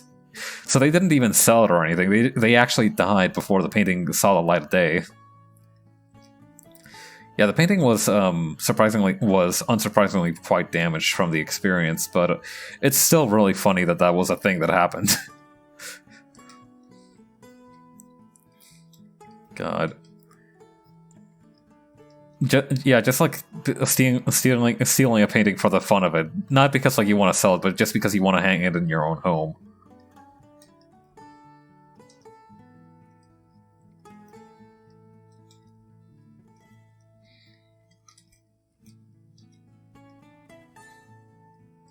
Okay, let me take another look at what kind of hairstyle I gave Martin here. Yeah, it's just kind of like a big messy mop of hair.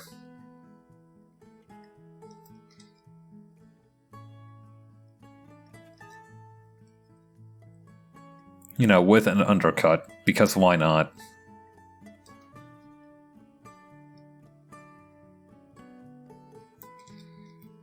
You know, if Martin and Blanchard, the two brothers of this man sired, are actually pretty close. Are pretty close to each other. They're genuinely friends. They don't have any kind of like Cain and Abel dynamic going on.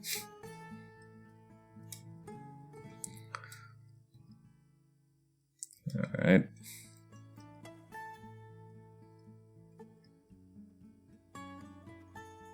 Okay. No, wait, hang on. There we go. Sometimes it takes me a while to remember how fingers kind of unfurl in the knuckle.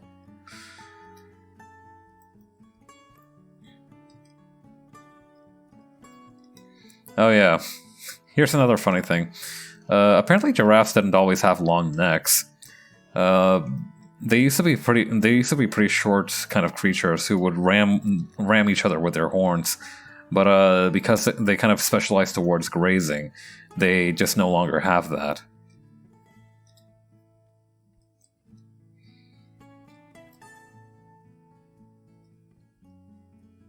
It's kind of wild to think about that, like, a species can change so drastically.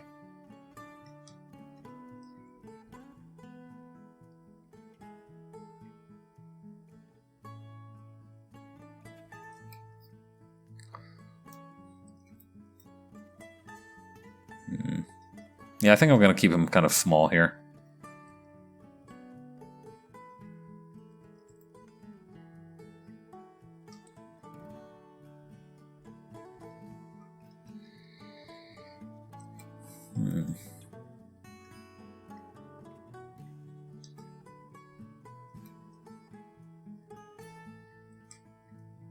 There we go. It looks like he's casting a spell or some shit with this.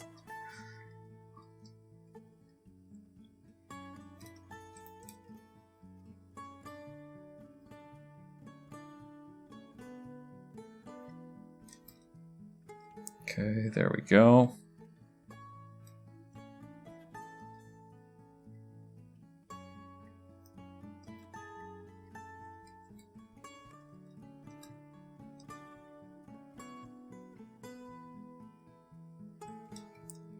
God, yeah, that like whole kind of arrangement on the back of his coat must look like an absolute thing, huh? Like, that must be so heavy to wear, right? Because it's just a lot of fabric back there.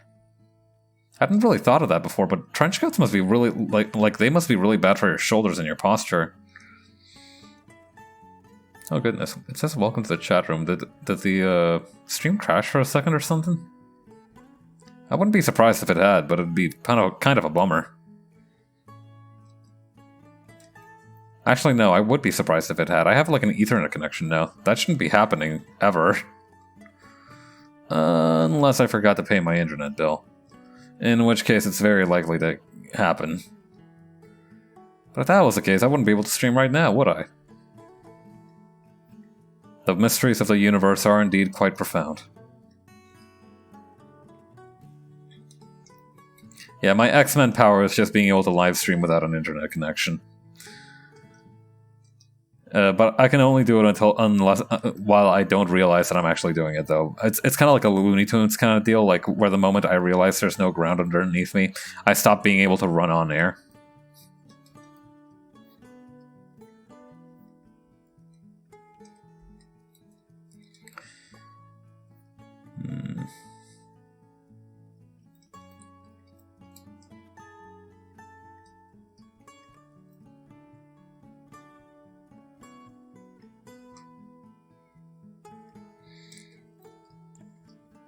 Yeah, you can tell here that Martin's also kind of breaking his fall a little bit.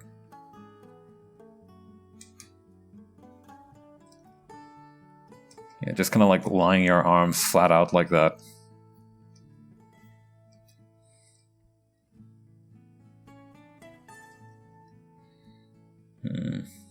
Actually, no, I think Martin might actually have some connections to the military, but he's more like an easygoing figure. I don't think he'd be like 100% part of the military. I don't know. May he just like visited them a couple times and they were like, yeah, we like this guy, and they just gave him some military fatigues to just kind of wear as loungewear. Yeah, he just likes how the color green looks on him, so he's not complaining.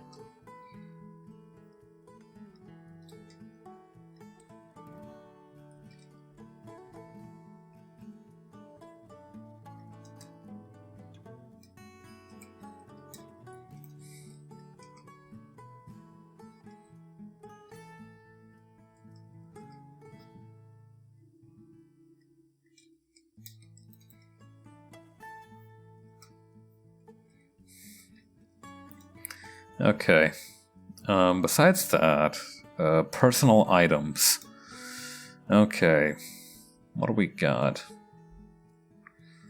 What would he kind of have as a set of personal items? Because besides the ginseng lollipop, I don't know, he wouldn't have the cheap rubber watches anymore. I think he'd just have, like, one nice watch.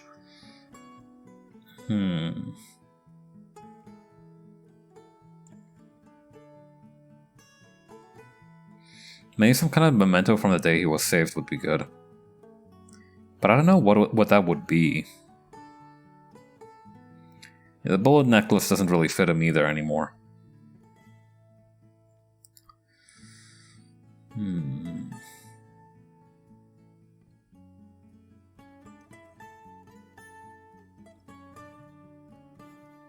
What would be the kind of thing that he carries around? This is like a good chance to flesh him out a little more.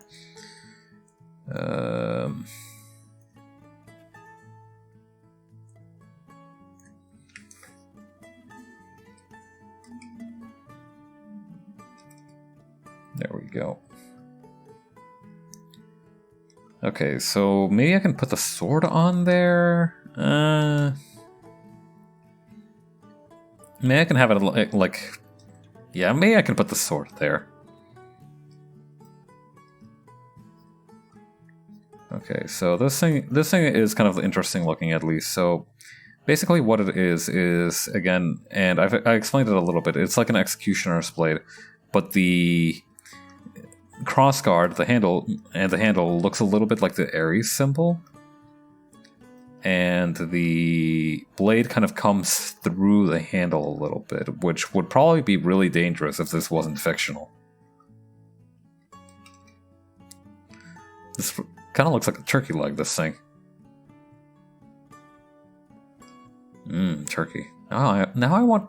No, I don't actually want chicken right now. What am I craving? I'm not exactly hungry, but I feel like I am craving something.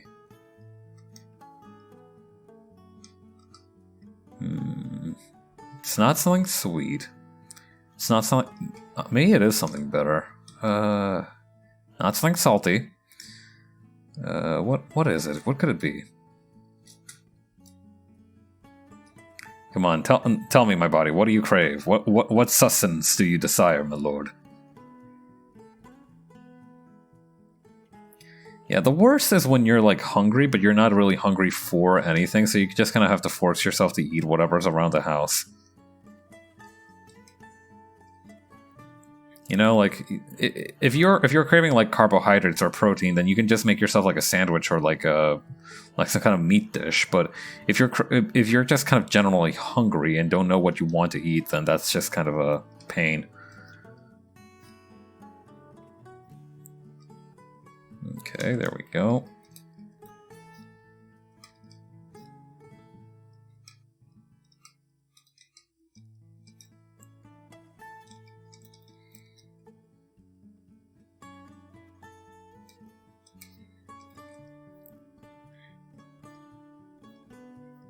There we go.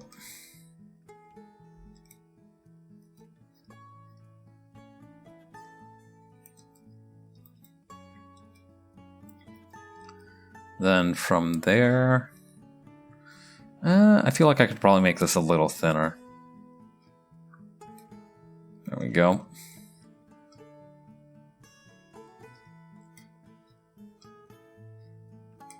Come on. I need to make this follow the natural curve of my hand. Here we go. That's the ticket. This is how we do it.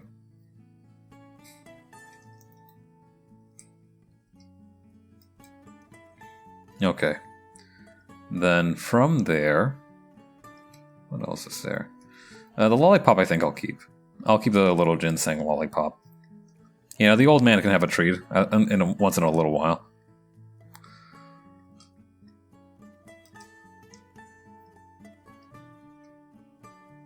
Yeah, I don't know. Maybe that'll be interesting. Maybe he did smoke at one point, but he quit eventually.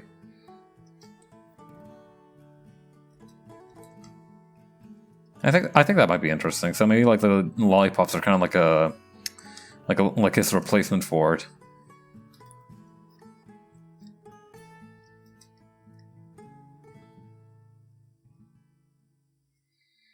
Hmm.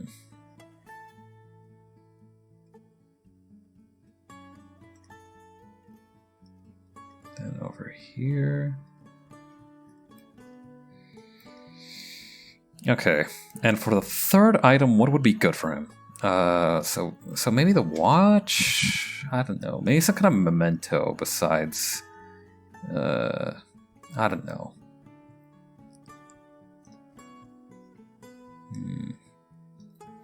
If I were a megalomaniacal pseudo-fascist who ruled over the Midwest with an iron fist, what would I have in my pockets?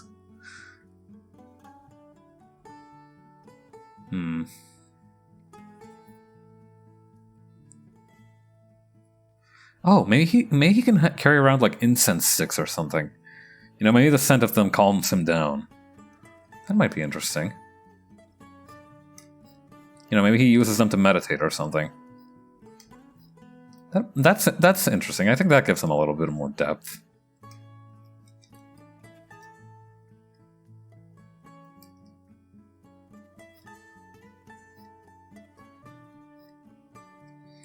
Man, I miss burning incense. My family sometimes would do it during holy seasons, but we kind of fell out of the habit of it eventually, mainly because like it just kind of lousies the room with smoke. But I liked how they smelled. And, you know, I don't... Hang on, I think I'm going to sneeze, so I'm going to try to mute.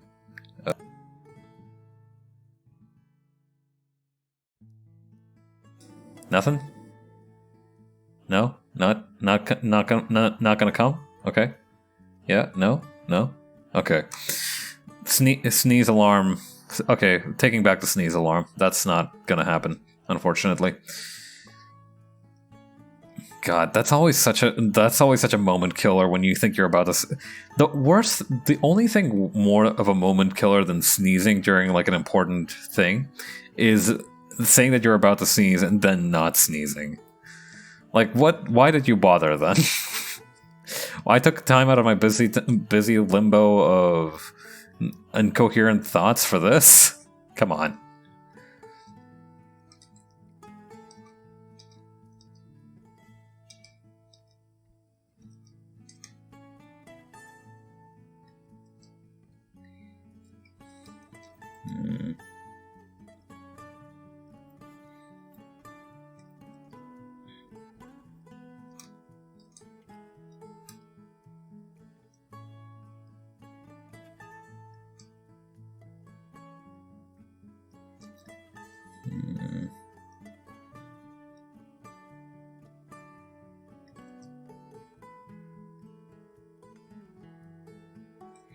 There we go. So we got some incense sticks there. I don't know. It feels a little, feels kind of slapdash to have it, though. Maybe a notepad or something? I feel like he'd be the kind of guy who writes stuff down all the time. Maybe some kind of snack or food? No, he already has the lollipop for that. Thinking about your character's personal possessions is hard because, like, you can always say, like, oh, you know, they have a wallet, a key, and a phone, but that's not, like, special. That's not special to them. Everybody has that. You know, it's almost the lack... Maybe, like, if they don't have that, that would be something interesting, but you can't really show that. What about... I don't know. What kind of shit does a supervillain carry around besides weapons?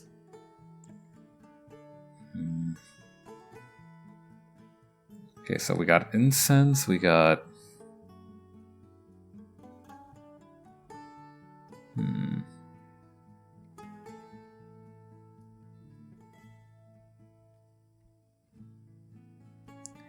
Maybe some kind of cologne would be good, because I feel like he would definitely like put on like some of that solid perfume stuff that I have.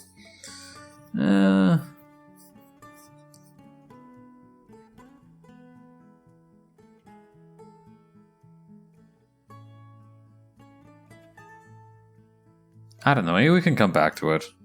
A picture of his sons would be like too corny. He wouldn't carry that around, I don't think.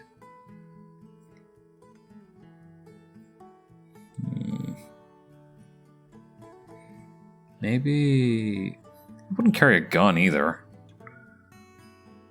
You know, he is supposed to be like a martial artist. What kind of shit does a martial artist carry around? What? I mean, I know friggin' Ryu from Streets carries around nothing because like he's basically a karate hobo. But I don't know. I thought about like giving him a bottle of like falling down wine. If you don't, Dit Da Jiao, if you've never heard of it, it's basically like this kind of ointment made from alcohol and a lot of Chinese traditional Chinese medicinal ingredients that basically supposedly helps you heal bruises a little faster. So like if you apply it after training with sparring partners, you can you can bounce back a little bit quicker. Friggin', I don't know. Maybe something for the back pain. That might actually be interesting. No. Yeah, I really don't know what he would have. Also, I feel like I left something out of here. I think I missed Blanchard's weird kind of Omega symbol here on the eye patch mask thing that he wears. I'm not 100% sure on the logistics of the mask thing here, but I think it looks interesting. What about... Would he just carry around a vape instead of incense sticks? I don't think he would. Funny though that mental image may be, I don't think he would do that.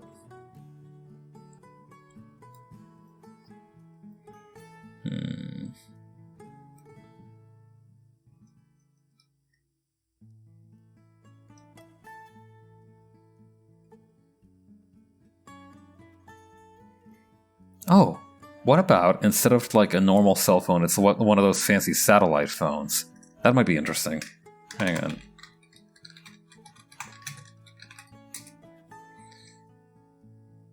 Hang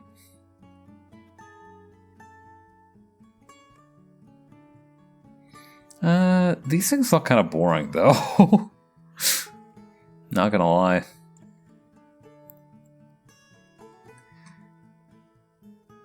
Look at this advertisement for it.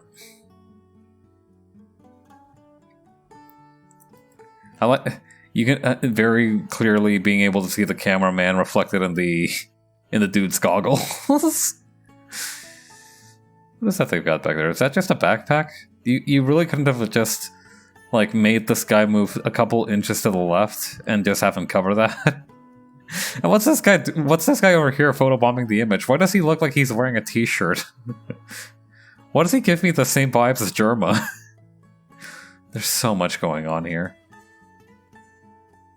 Love though you can see like these guys over here just looking at these two assholes too. What's this? Enhance SMS email messaging capability. Iridium's 9575. I read that super wrong. Oh my god.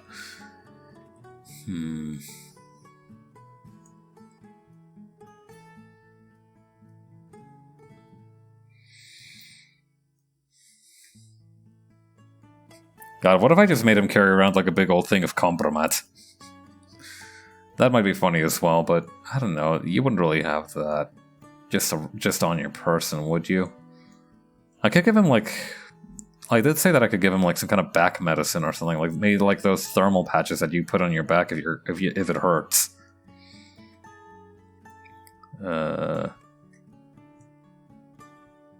Any suspenders? I don't know. Hair gel? Hair gel might be interesting.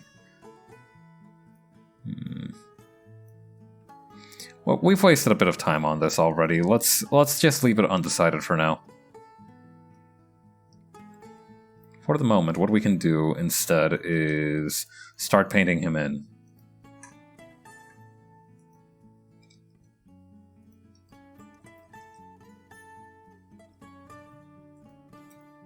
Okay. I should probably make the background layer some kind of like grayish color. I think that's just better for just about everything. You know, it hurts my eyes less. It'll remind me in areas where I haven't filled in yet.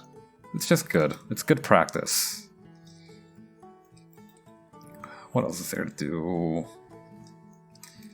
Okay, so stuff this old man would carry around on his person. I don't know, maybe the keys to a fighter jet or something?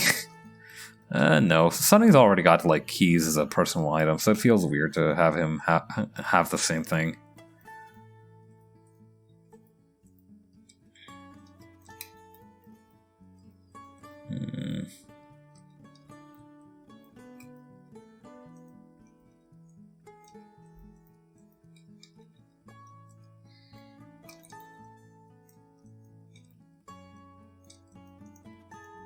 Alright, what else could he have? Maybe again something kind of like related to the time and looping theme? I don't know. What would have that kind of connotation? A knitting a knitting set?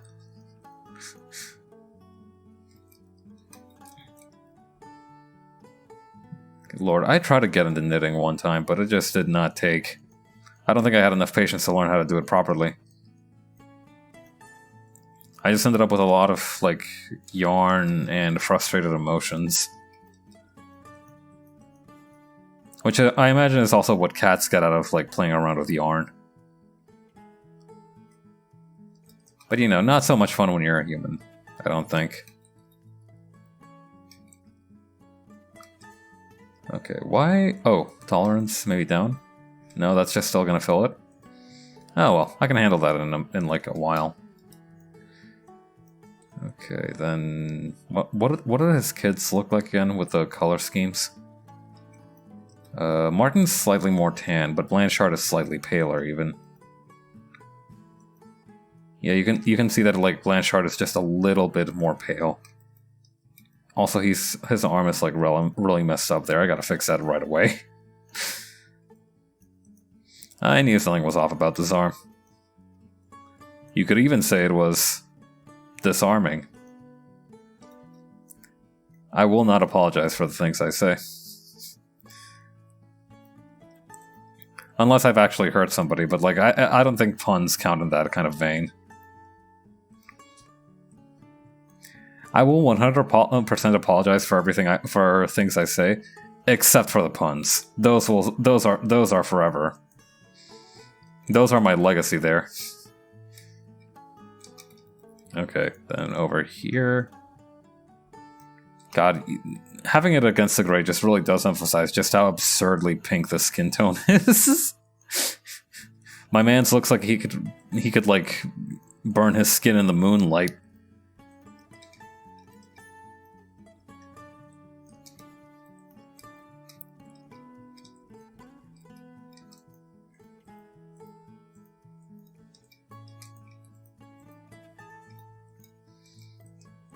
Okay. Over here too, I must spot a couple spots here.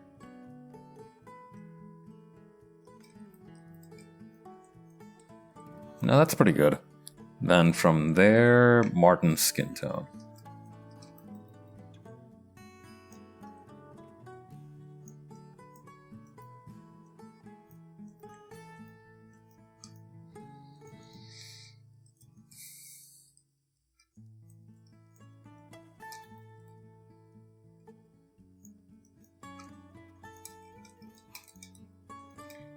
Okay, then over here too.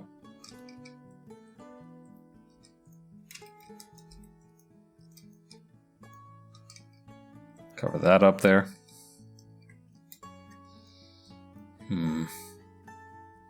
Still haven't pieced together what this third item would be though. What? I don't know, maybe like...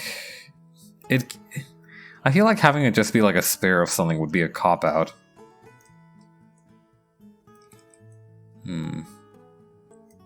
Unless it's like an absurd number of them, but I've already got that gag with the ginseng lollipops. It's a tough decision for sure. But I think we can probably brain it out before the session's over. We still got like what, half an hour? Probably more. I don't know. Well, we'll see kind of like where we get to and how we handle certain things. We'll burn those bridges as we cross them. That's how the saying goes, right? Okay. Yeah, this one's gonna get some mileage. This is like the kind of salmon tone that he's got on his shirt. God, he would be one of those dudes who kind of like insists that it's not pink, it's salmon. I mean, I have nothing against pink, but I feel like you can't just call any kind of like light-ish pink salmon, right? Even if you're kind of trying to defend it, like, oh no, it's salmon, it's not pink. Like, first of all, gender ain't like that important that you have to like justify wearing a pink shirt, man. You can just wear a pink shirt. You don't need to like defend it or anything. If your friends make fun of you for that, then they're the assholes, not you. And second of all, like, I feel like salmon has to be like a very specific kind of tone. It can't just be any kind of like light pink. You know, it has to remind me of the actual color of salmon. So, you know, get to it. I actually really like how it looks with the arm garters here. Should do that more often. Just give people garters for no reason. I feel like that's a slippery slope to kind of like doing what Toast does and just adding like a bunch of belts and such everywhere, though. While that's a perfectly fine art style, I feel like I would like soon lose myself in the sheer amount of detail that I would have to include. Yeah, I like simplistic stuff better.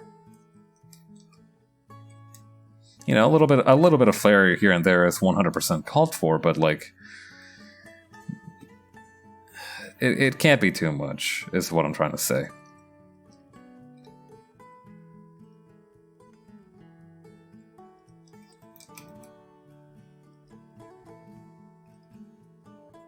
Yeah, that's also the disadvantage of using this kind of gray tone for the background layer, is that if you kind of slip up at some point and miss a spot, then it's going to become very obvious if it's like a darker color. Like, obviously with this kind of like lighter tone, it's not really a problem, but if it's like a darker color like this brown on the pants, it might be a little harder to see if I've missed a spot anywhere.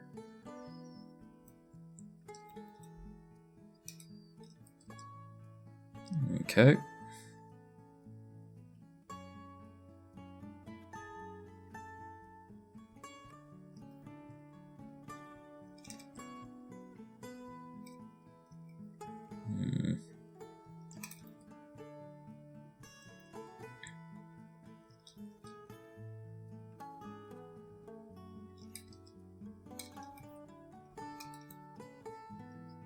Oh yeah, I forgot his skin tone in this part here. Every time I paint in his skin tone, I just remember that one Lord Farquaad meme that just has him pointing and saying white. Yeah. A lot of my characters are just kind of brown to different extents. So it does feel weird just making a white dude. Okay. Then... have I missed anywhere else? No. Okay, good. Alright, we can wrap this part here up nice and quick.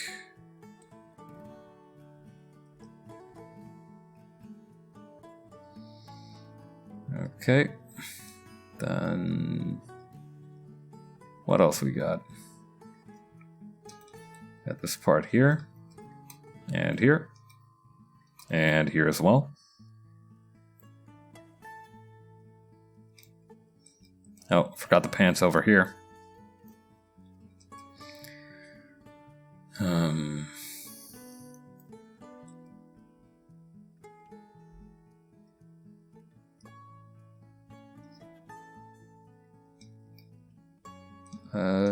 What else do I have missing? Right, the belt and the buckle.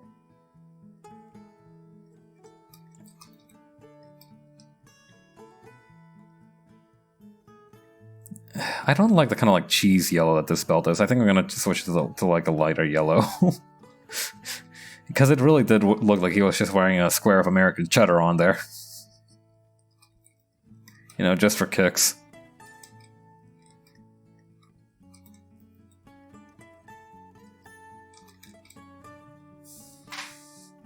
Ooh, crunchy ankles.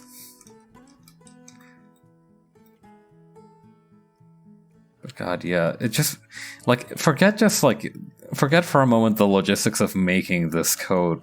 Imagine, like, ironing it or something like that. Like, that must be just, it cannot be worth it. Like, consistently, no matter, like, the more I unravel the logistics of this code, the more it's very obvious to me that, like, not only would it be, like, illogical to make in real life, but it would also just kind of suck, period. I don't know, maybe I'm a pessimist. Crunk voice, it's all coming together. Yeah! Exactly. Yes, soon this old war criminal will be ready to head out into the art fight factories. Okay. And I undid all the painting I did for that shoe, but that's fine because I used a fill tool anyway. Seriously, painting it like the wrong color or something for a digital artist who like paint by hand must suck so much. Because like if I want to like differently color something, I just have to like select the layer of color and then just like get what I want, and that's pretty much the end of the argument. I don't know, I feel like I'm very privileged in that regard. Yes, it may look like I'm filling out a very fancy coloring book when I color, but that's fine by me if it means that I don't get the nightmare of like having to recolor 5 different layers, honestly.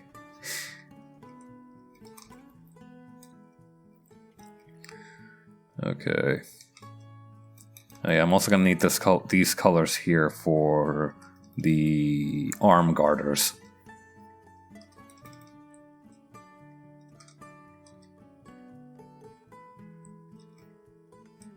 That's not the color of the arm garters. Hang on. There we go.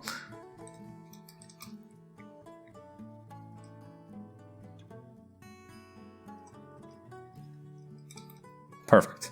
Alright, then where else would it be? I think this is honestly my favorite one out of all of them. This is just such a fun image.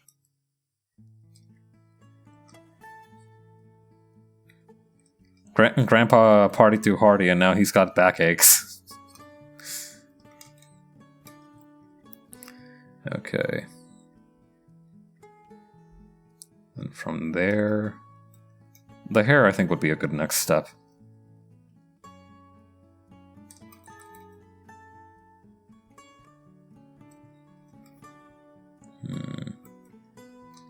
I joked earlier that this is basically like a protagonist, like a shonen protagonist type haircut. But I honestly, like, it does actually remind me of like a monkey for some reason. Which is appropriate because like a lot of shonen protagonists are based off of Goku, who himself is based off of the Monkey King, but like, I don't know, it's weird, it feels strange.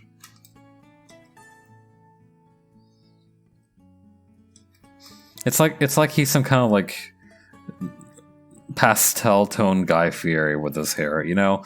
It feels like he's got like reverse frosted tips. That's what it feels like a little bit.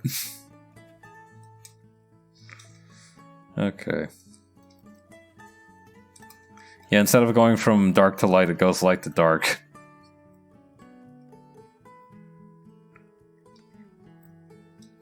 I think those are just kind of like I think those were popular though during the yeah, no, I think like some blonde people do that where like they just like dye. That's the word that I'm looking for. They dye the like bottom halves of their hair a darker color. I don't know how good it looks because I haven't actually seen it in real life. You know, like you can go online and like look at images of people's haircuts and be like, haha, that looks bad. But like it's a different thing seeing them in up close and personal. Who knows? They might look worse. But they probably like it is 100% I think in like how you wear a hairstyle that like makes it come together. Because like if you're having a miserable time wearing something or being dressed a certain way, then chances are you're not going to look very good in it. You know, you're kind of like fighting against the current in that situation. But if you enjoy the things you wear, then I think it's very easy to kind of like pull off quite a bit of panache with it, you know? Okay, I missed the salt and pepper here about down here first, though.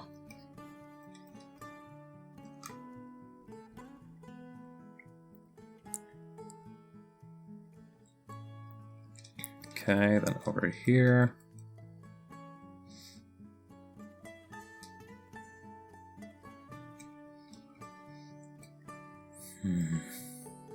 I could probably use the same color for the teeth for these for the eye color.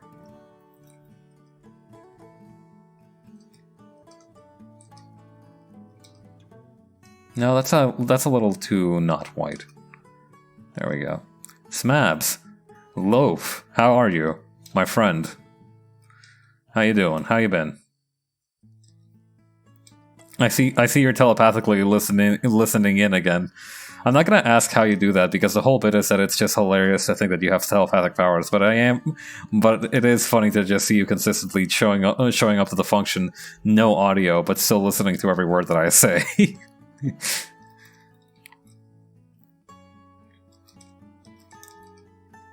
But yeah, how's your day been? Are you doing fine? Did you survive watching Morbius in the morning? How did that go?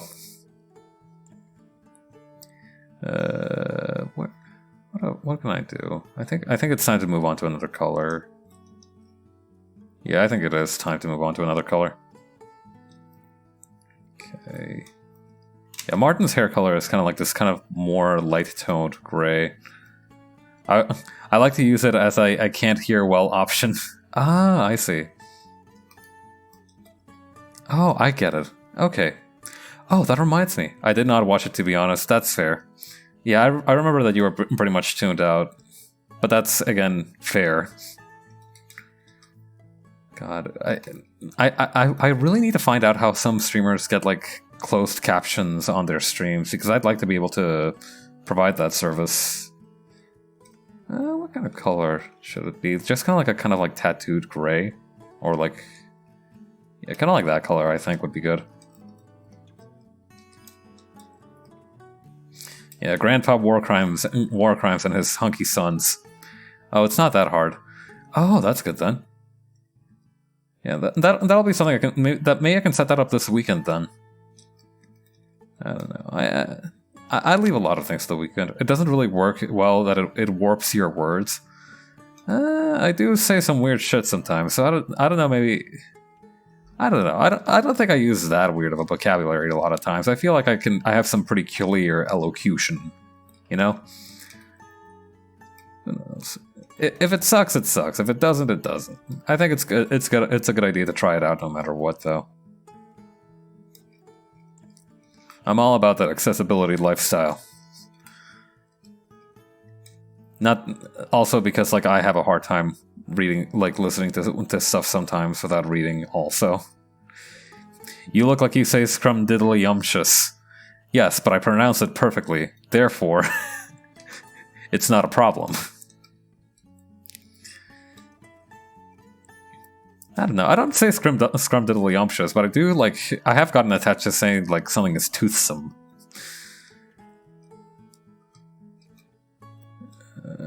Okay. I should try filling out their hair before anything else.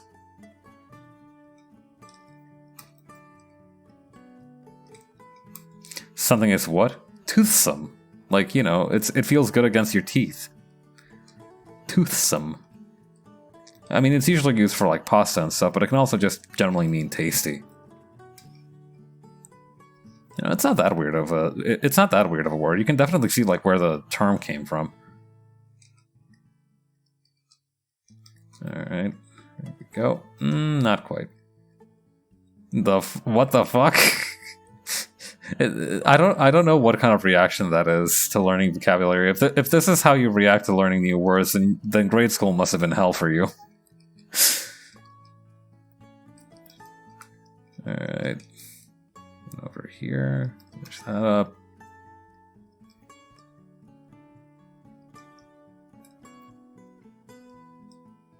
Okay. You think I was conscious for that? That's fair.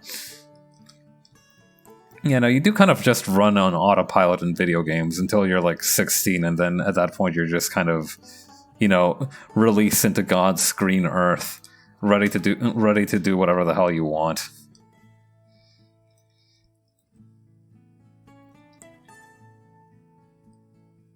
God, I really like how this expression came out. Alright.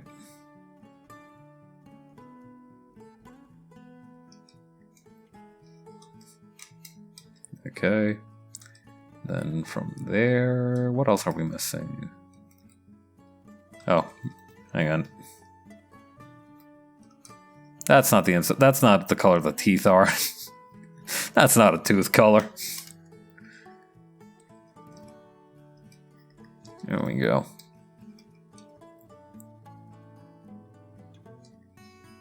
No, that's too, like, desaturated. It needs to be more like this, I think. There we go.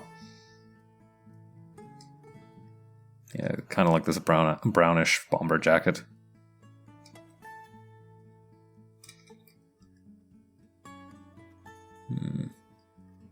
It's kind of like a dark colored thing. These were supposed to be like camo pants, I think. Just kind of general kind of military fatigues.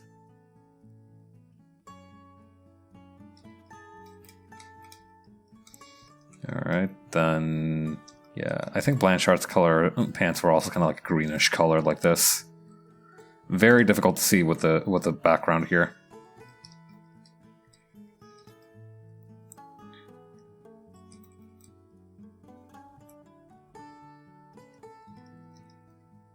Wrong part of the color palette. There we go. Yeah, I do like that between Ben's kind of like weird pastel mob boss kind of vibe and Blanchard straight up looking like a supervillain. It's somehow Martin, who's the biggest freak out of all three of them, that looks basically like a normal dude. Freak not as in like he's the most evil or like the one who's like the least human. Freak more than in like he just straight up eats rocks sometimes for fun. Freak in the sense of like an odd creature. Okay.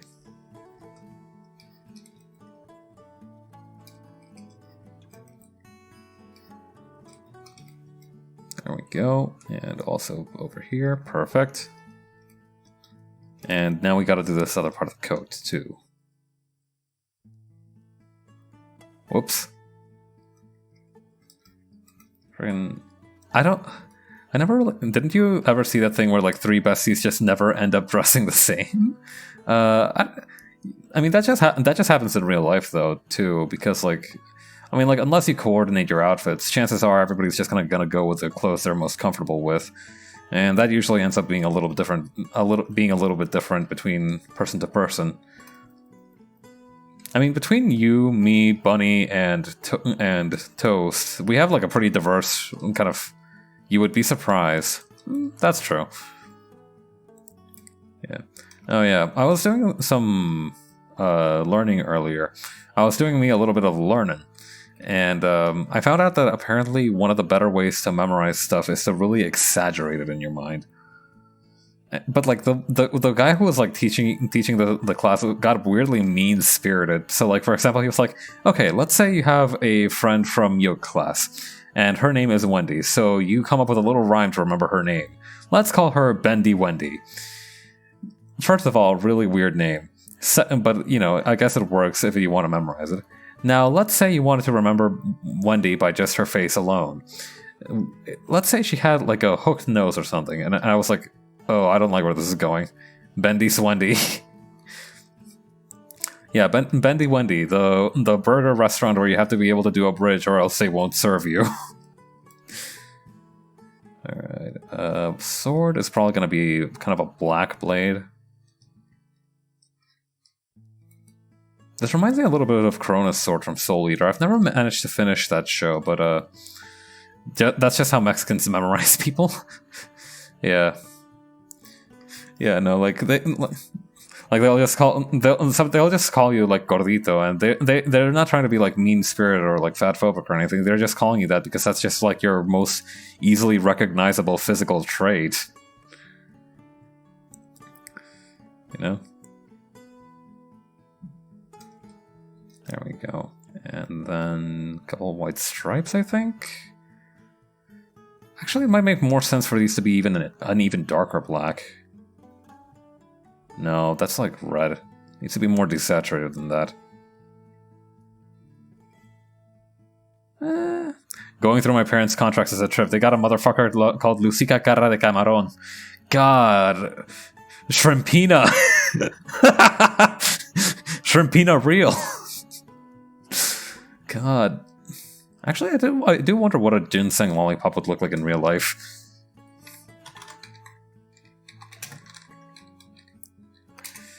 Because this is supposed to be like... Okay.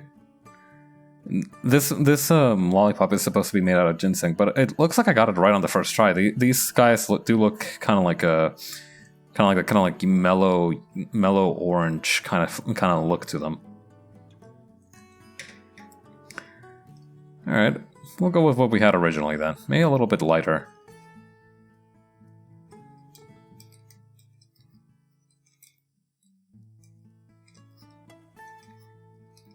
Okay. Then from there... I'm not really... I feel like there's something I could do better with the swords colors. I don't know. Maybe if I did a little bit of the gradient toning, gradient mapping. Oh, this looks cool, but this looks too plain. This is interesting.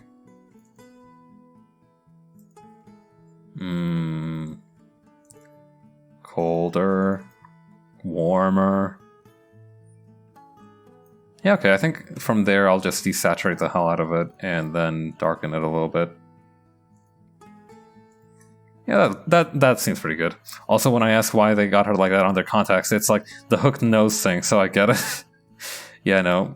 Like, and again, like, I get it that, like, this is just, like, a little personal thing for you to memorize shit, but, like, you don't have to do Bendy Wendy like that. Like, he was like, okay, so now just imagine her with, like, the biggest nose you've ever seen, like, so much so that it looks like some kind of Photoshop effect kind of, like, contorted it into a spiral directly on her face. You got that? Okay, now you've remembered her face. Congratulations. It was so jarring. Oh yeah, he also explained the memory palace technique. Snauzer. Yeah, no. Yeah, he also went over the memory palace technique. Now, if you've never seen or heard the show Sherlock, then this is not nearly as funny to you as it was to me. I've never watched Sherlock, but I do know that it was like insufferably popular on Tumblr some 10, 20 years ago. Wait, no, Tumblr wasn't around 20 years ago. What am I saying? Some 10 years ago, probably now. Yeah, kind of in that 2010s era. And, like, one of the things that he did was that he would enter his mind palace to solve a crime. Which looks really funny. If you want to see a clip of it, look up, like, Sherlock Mind Palace, and you will see some really funny shit. But... it is actually kind of interesting because I could see the benefits to it because, like, as somebody who has really good spatial kind of senses, like, I've never gotten, like, super lost. Like, I don't get lost easily. So like, I can make I have a pretty good sense of, like, direction, basically. So as somebody with that, I feel like the Mind Palace technique would actually be really useful. But the problem is that the Mind Palace is just to kind of, like, memorize a list. Which isn't really that useful for me. Some of the other memory techniques will be useful, though. Like, for example, did you know that the best way to remember something by rote repetition is to do it once, then do it again the next day, then do it again the next week, and then do it again the next month? And that actually kind of helps you kind of, like, get into the rhythm of it. You know, I've said before that, like, I never really feel like I'm comfortable with a program or with a technique until I've used it like 3 times, and that's probably kind of related to that, in retrospect.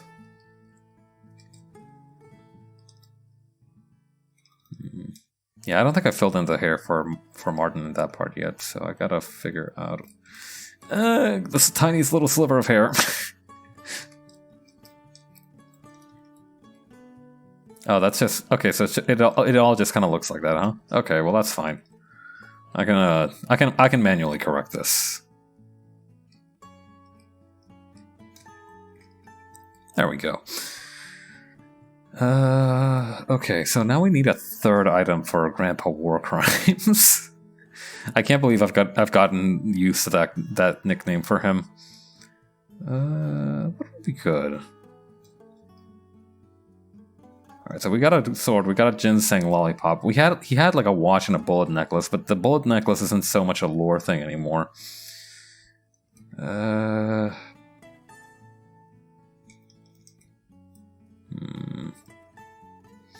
did want to give him like some of those like Bengay patches, like, you know, those like spicy hot patches, so that like for his back pain. But I don't know. Let's see. I don't want it to be like too edgelord, but I don't want it to be kind of lame either.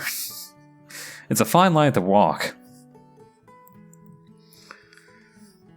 What about?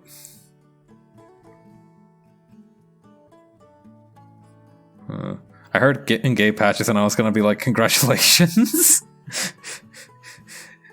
No, they finally developed.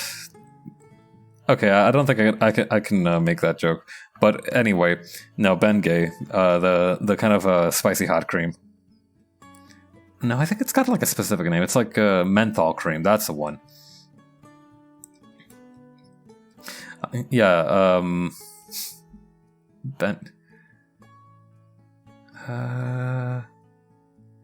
yeah, I think that's pretty much all there is to say on it. I have like a thank you for your little ear emoji. Thank you for lending me your ear, so to speak. But yeah, no. What can I give this guy? Maybe like some kind of heart medication? Nah. I feel like he doesn't need medication is the thing.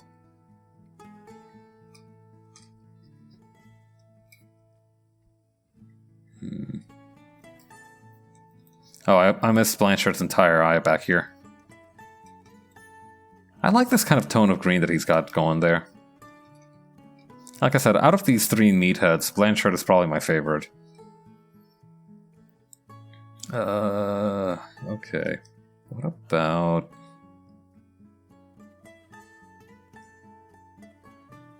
Oh, yeah? Yeah. Did someone come up? Who are they? Oh, these two are this guy's sons. Like, he's the dad, these two are his sons. This guy's Martin.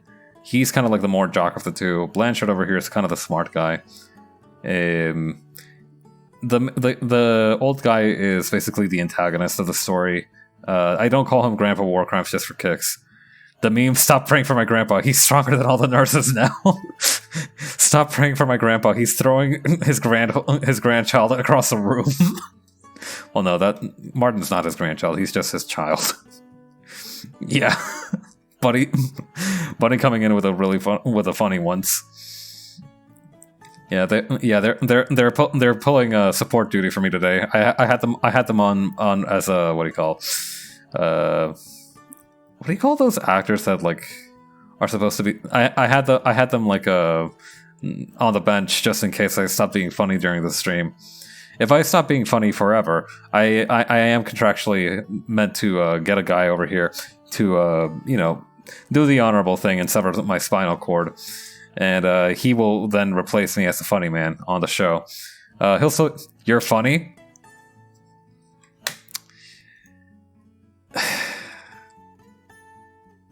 Damn. I don't even know what to say to that. I'm going through my different expressions. Okay, there we go. That's the right one.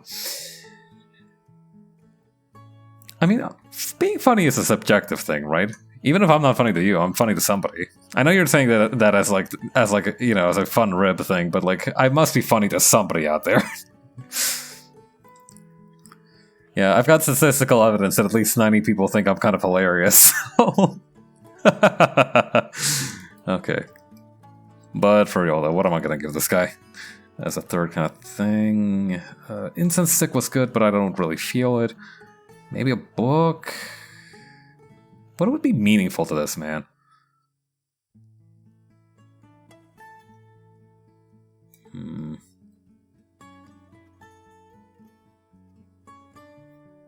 Oh wait, how about Okay, so we have the watch that he's wearing.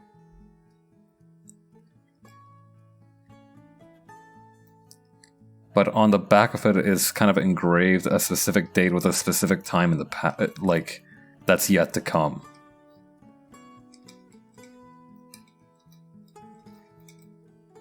Okay, that would be kind of interesting. Alright, okay, now we got it.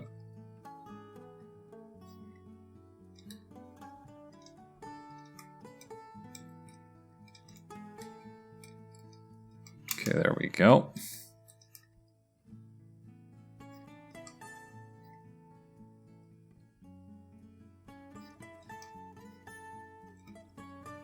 Yeah, I noticed that like for all of my peaceful nature, I do tend to pick fights above my weight class.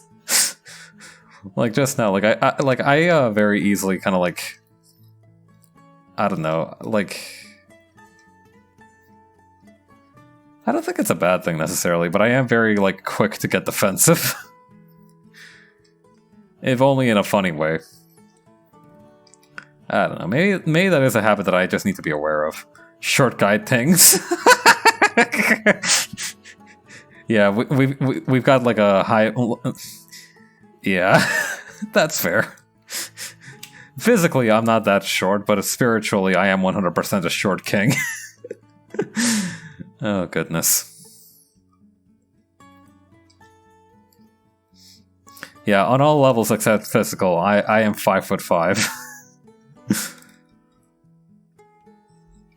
Okay, then over here.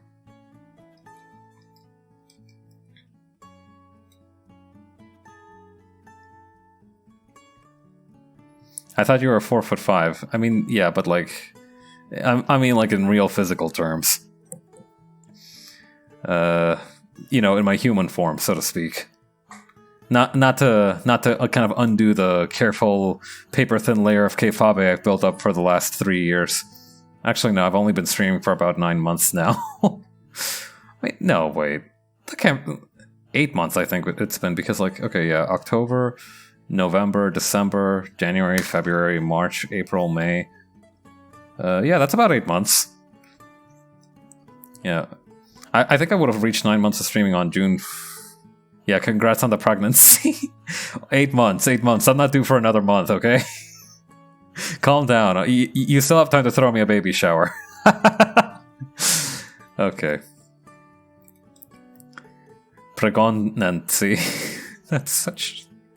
I love like I love that for a second read what you're trying to write down, but then I also like go back and kind of reread it properly, so like letter by letter, because it's just such a delight seeing how you spell shit. You are like talented at that. All right, what kind of day would I put? Like, what about January 1st, 2374? Or actually, we can like, kind of like have that scribbled out. Okay, I think that's fair enough. I think that's like, not too much of a cop out, but still like it's decent enough.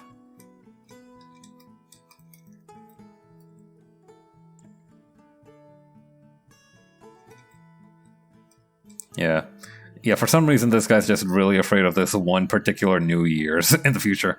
I was talking to Toast about that earlier and how his dyslexia makes it so that he can actually understand what I'm saying. Yeah, I mean, it's only a disadvantage if you, like... Yeah, exactly, like... If you can read it, then that's fine. That, like, communication has been achieved. Goal completed. But it's the fact that, like, I also have the benefit of, like, going back and reading it, like, carefully. That just makes it so much better. Okay. Then... Okay, yeah. What can I teleport over from here? Probably just, like, this kind of, like, beige background. I'm just quirky like that. Yeah, God forbid men are a little quirky.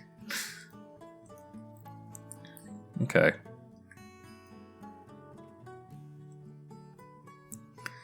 And over here... I think I'm also gonna, like, teleport this part here over.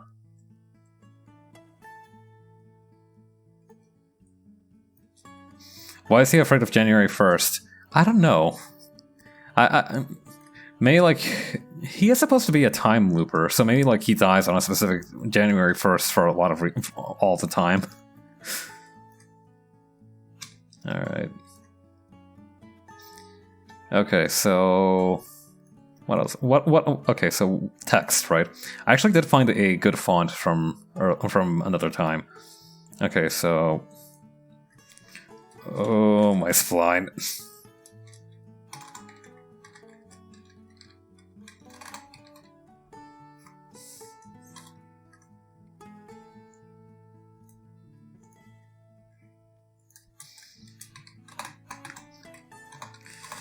I forgot how bad I am at typing sometimes. Like, I'm good at typing normally. We shake hands. Yeah. I'm good at typing normally, but like when I have my drawing tablet in front of me, all bets are off.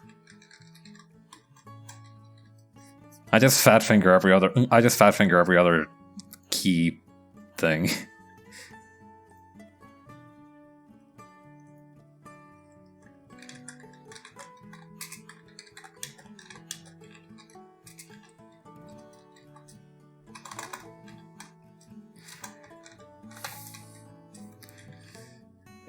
The idea of like an old man just yelling like a anime delinquent is also kind of delightful to me.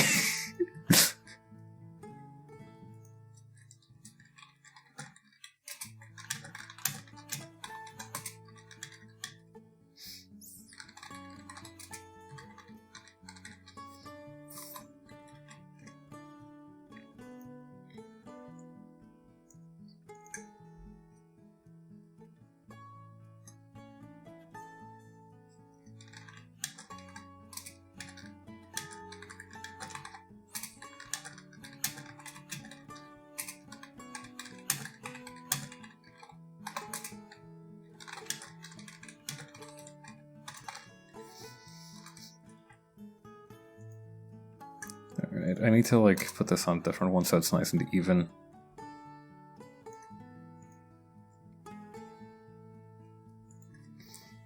Are you going to be streaming your art fights? I don't know if that's allowed. I probably won't spend too long on each one, maybe like a max of an hour and a half, but I do want to try and do. I don't think. Are you allowed to stream them? I don't know. I didn't know if you were. How would it not be allowed? I don't know.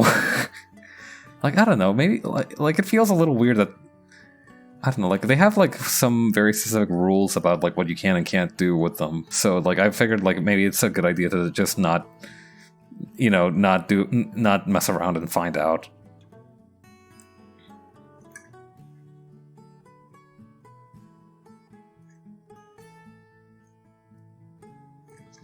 What do you mean? Listen, I have like a tendency to think that stuff that I am allowed to do is not allowed. Like I'd be like, am I okay to do this when it's just like friggin' crossing the street or something? You know, it's like I'm like that. I worry about stuff.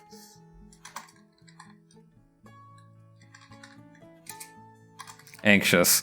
Yeah, you said it yourself. I've got a little. I'm like one of those little crusty-eyed white dogs sometimes.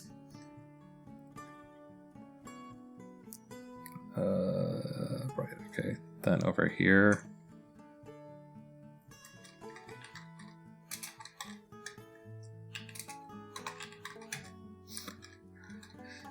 I'm telling you, it's the what case shit the law. I forgot I called you a crusty white doff.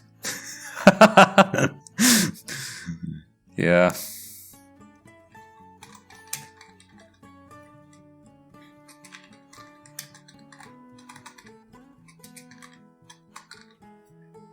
All right, hang on. I gotta learn. I'm glad that I learned a little bit about like letter spacing. So, like for example, you're supposed to have like the longest word in a sentence be kind of like on its own line. That's one of the tips that I found out from lettering.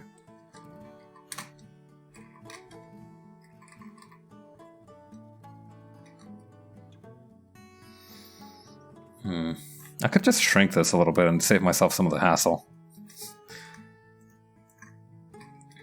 I was gonna do that to begin with, but still, it's better to get it out of the way a little bit earlier.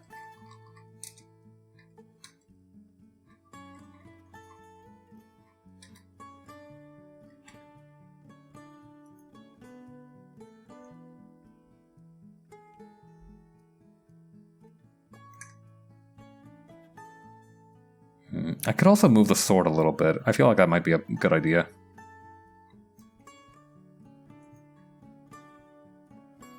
Alright, here's how we do it.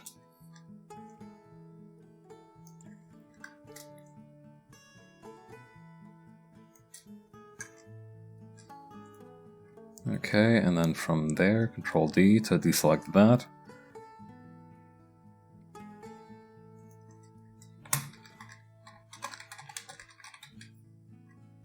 Personal sword, as opposed to a borrowed sword. Or, you know, a rented sword.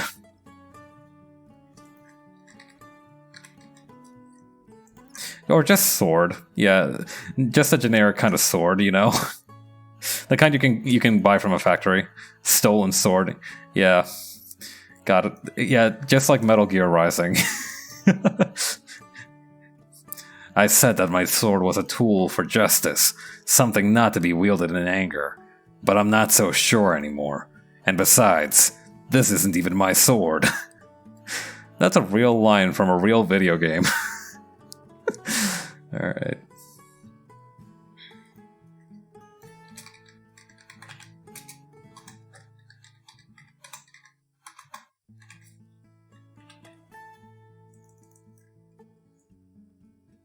Alright, the spacing over here needs to be a little bit fixed as well.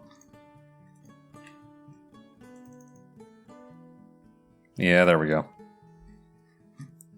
Okay, and then we can stuff all these, what do you call it, text boxes into a real thing. By which I mean a folder, which is also real. Or actually, it's virtual, I suppose.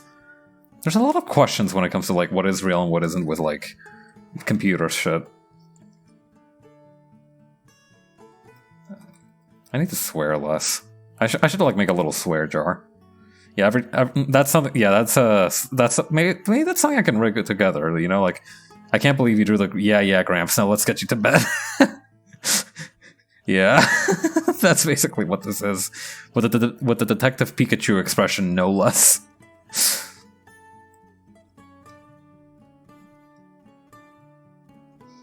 All right, hang on. I know how to do this.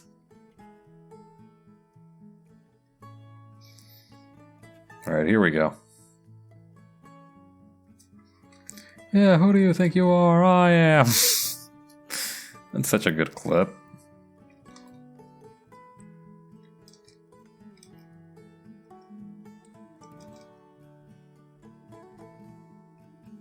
Alright, just gonna cut off the tail there.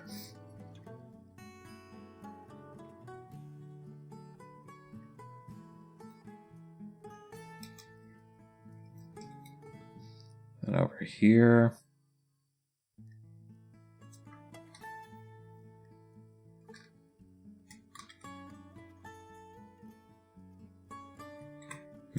Free transform time.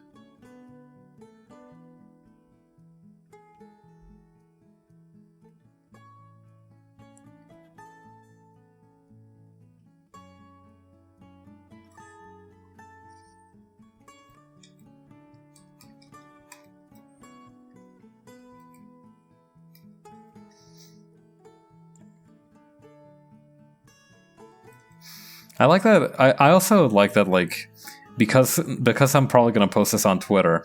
This, you got the whole timeline laughing thing, might be interpreted as might be taken to mean that this boomer of a man is on Twitter, but no, it does mean that like the actual timeline is in like he time loops. That's a little treat just for me and for the people who attended the stream. I'm realizing now as well that I forgot to fill in Blanchard's hair right here. Probably everywhere if that's the case. Oh yeah. Friggin' no texture hair Blanchard. Yeah, that's like the equivalent of a holofoil card. Okay. Okay, probably like reaching over here. There we go. Now it's gotta be darker than that. Perfect. Alright, then I might also add a extra kind of a square here.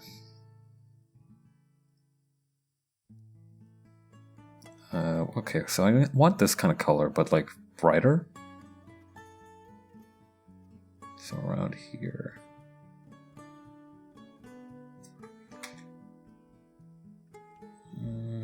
Oh wait, what if I, hang on.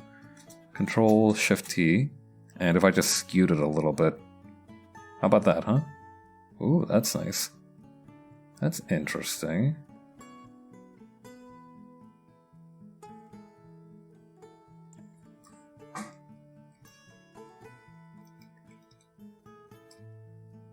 And then a little extra box for personal items.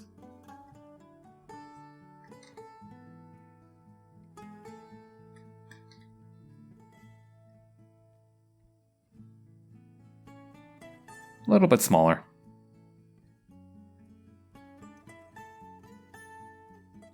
Actually, maybe it'd be more stylish if I, no. I wanted to have like some kind of like weird stylish thing going on with it, but nah. That's not a good idea. It's gonna make it less readable. Alright, I think this guy's done. Yeah, I like how he came out. His design didn't change all that much. Yeah, let's do a quick kind of a before and after of this guy. Yeah, his design didn't change all that much, but I feel like he does look a little bit more crisp now. I feel like they do... You know, it makes sense that they have more humanoid proportions because I'm using 3D models, but I do feel like you can see a little bit of improvement between... I must have drawn this in like 2020 or 2019. Around that time. So you can really see a little bit of improvement here. I'm happy with it. Alright, let's head on back to the just chatting screen and see who all is streaming so we can raid. Okay, there we go. Big Pabs. Big Pabs. Alright. Who is on Twitch right now?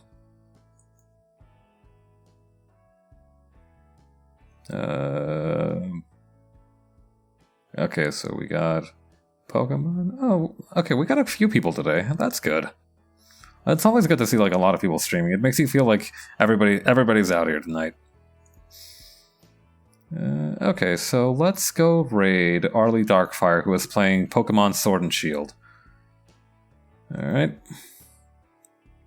And on Sunday we'll be coming back. Yeah, thank you for coming by. And on Sunday we'll be back, and I will be playing The Sims 3 on stream. I am very happy to do that because Sims 3 was one of like those childhood games of mine, so it's gonna be fun to try that out. All right, see you all later. Bye.